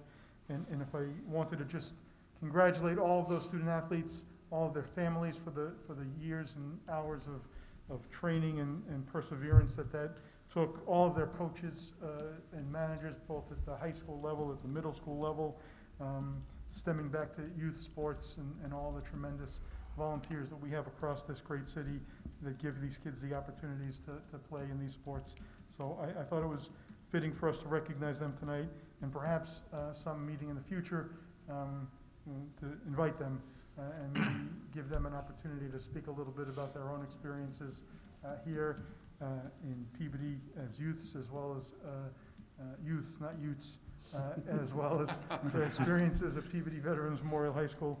You know, we do live in a climate where our students have a lot of opportunities to attend a lot of different schools besides Peabody Veterans Memorial High School. And I know we experience some loss of students who elect to go to other schools. And I think it's important to hear from these 7 and others that maybe Mr. Brewer can identify as to why. You know, I know Ms. Dunn talks about why Peabody High, and we promote Peabody High School. We all think it's a wonderful institution. And perhaps these 7 can provide some insight to some other student athletes that might be in middle school now, or their families, as to why it is a great place to not only learn and expand and explore, but also to play sports. Thank you, Mr. Hockman. That was very well said. I'm very glad that you brought that up. And those 7 are terrific. Wonderful to see their success, and looking forward to the future. And I know that there are a number of other students that are being recruited that are looking at different schools too, and I expect that there'll be more coming. And it's just wonderful to see that success. And I think you're right on. And I think we've talked about it in the past, and it's great to hear from those students as to what their experiences were. So thank you for bringing that up. Okay, building and grounds, Mr. Amico? Nothing to report at this time, thank you. Thank you. Special Education Parent Advisory Board, Mr. Olympio? Yes, we've scheduled a meeting for December 8th, right before our school committee meeting at 6 p.m. Ms. Chioda and Mr. Vidala are going to join me here at the Higgins, and parents will have the opportunity to call in or Zoom in, if you will, and get to talk with the 3 of us about how their year is going. Great, thank you very much. City Council Legislative Delegation, Mr. Arnottis? Yes, quickly. We met on the 16th here at the Higgins. In attendance were Councilor Turco, Charist, and Welton. And from our board, we had Mr. Amico, Mrs. Carpenter, and Mr. Hockman. We met for about a half an hour to discuss updates on the Kylie status. I think you ended up speaking about that at the council with them shortly after that. We spoke about redistricting, potentially, the future on that.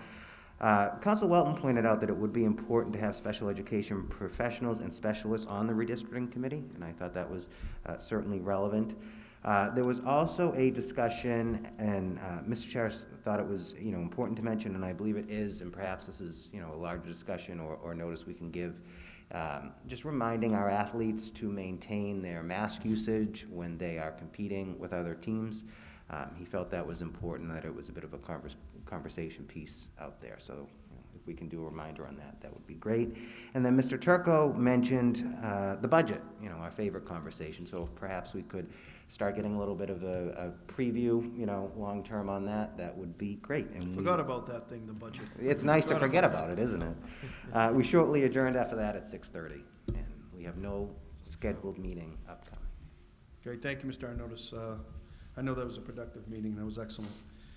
There are a couple of items, a new business that I wanted to bring forward, and I think we all received an email from Matthew Smith regarding MCAS testing, and I know we've spoken about that in the past, but I think it's an important topic just to bring up again and make sure we're, our point of views are very clear, and make sure we're very, we have the motion. I know we did have a motion before, but I think we can clarify that, and I thought that was an excellent email and something we should take up. So I'm going to put that on as well for the next committee and ask for a vote on that topic. I think that's important. And then the second one, and Mr. Hockman had mentioned their names, Amber Karakopoulos and Asia Almonte, two of our very best at the high school. They've been working on a project for mental health awareness, which is certainly extremely relevant, more so now than ever. And they're going to be doing some promotions and looking for community support. I know she's spoken to Dr. Vidala and others and other community leaders. They are looking to have a green out day on, and I believe the date they're looking at is our next school committee meeting, December 8th. So we'll be getting information out, but I wanted to see if, I wanted to make sure that we're all in support of that. Maybe that day we can wear green and promote it through our social media pages and different ways. So I just thought it was terrific, very relevant, and those two and others have really stepped up and are trying to help others behind them, which is wonderful. So I don't think we need to make that in the form of the motion. We can just let them know they have our full support, and then as I get more information in terms of what their plans are, but I know she was trying, the two of them were trying to work on a green out day, and we'll let everybody know what that's going to look like. So, all right, Mr. Mayor? Mr. Hockman? Yeah, just quickly, because Mr. Arnottis brought it up during the subcommittee meeting, I want to report that the redistricting committee is almost completely populated now. I have a meeting with the mayor later this week to go over some of those members, and I expect that at our December 8th meeting, we should be able to report out who the committee, what the committee looks like, and start having some meetings on that. And just to end on a good note, I keep calling you Your Honor now that you have the gavel. Call me Teddy. And you are Your Honor because you are the Honorable Ted Betancourt. There are two students also here at the Higgins Middle School who, on their own initiative, and they came to me, but they've done all the work, have started a sock drive. And actually, I think they completed it. A sock drive where they've collected socks that they will donate to students who receive backpacks through No Child Goes Hungry, as well as just citizens over at the Haven from Hunger and Citizens Inn. And I wanted to, I'm going to invite them to another meeting later on, but I want to at least acknowledge them and their families. Emma Lynch is one of our 8th graders who's involved in this project, as well as Addison Merrill, two fantastic kids, young adults, who, like I said, on their own initiative, brought this idea to my attention and asked for some assistance with it. And it has received a tremendous amount of support both in this school and throughout our community. We have organizations that have donated money as well as socks to this drive, teachers and staff members as well as students who have brought socks here at the middle school, dropped off socks to both of these families' front porches and houses. It's just been a really heartwarming thing to see during, again, a difficult time for all of us So I wanted to give them some press here, some ink, and also invite them to a future meeting. Thank you, Mr. Hockman, that's terrific. Okay, so items for our next agenda will be handled in the regular course. Our next meeting is December 8th, and we'll have a number of important topics certainly at that meeting. I want to wish everybody a very safe and happy Thanksgiving. We certainly need this holiday, and I just want to wish everyone the very best as we continue to do our very best to work through these difficult days. So thank you. Very respectful meeting today, and we delved into some real important topics that we'll continue to talk about in the weeks and months ahead. So thank you, everyone. Thank you.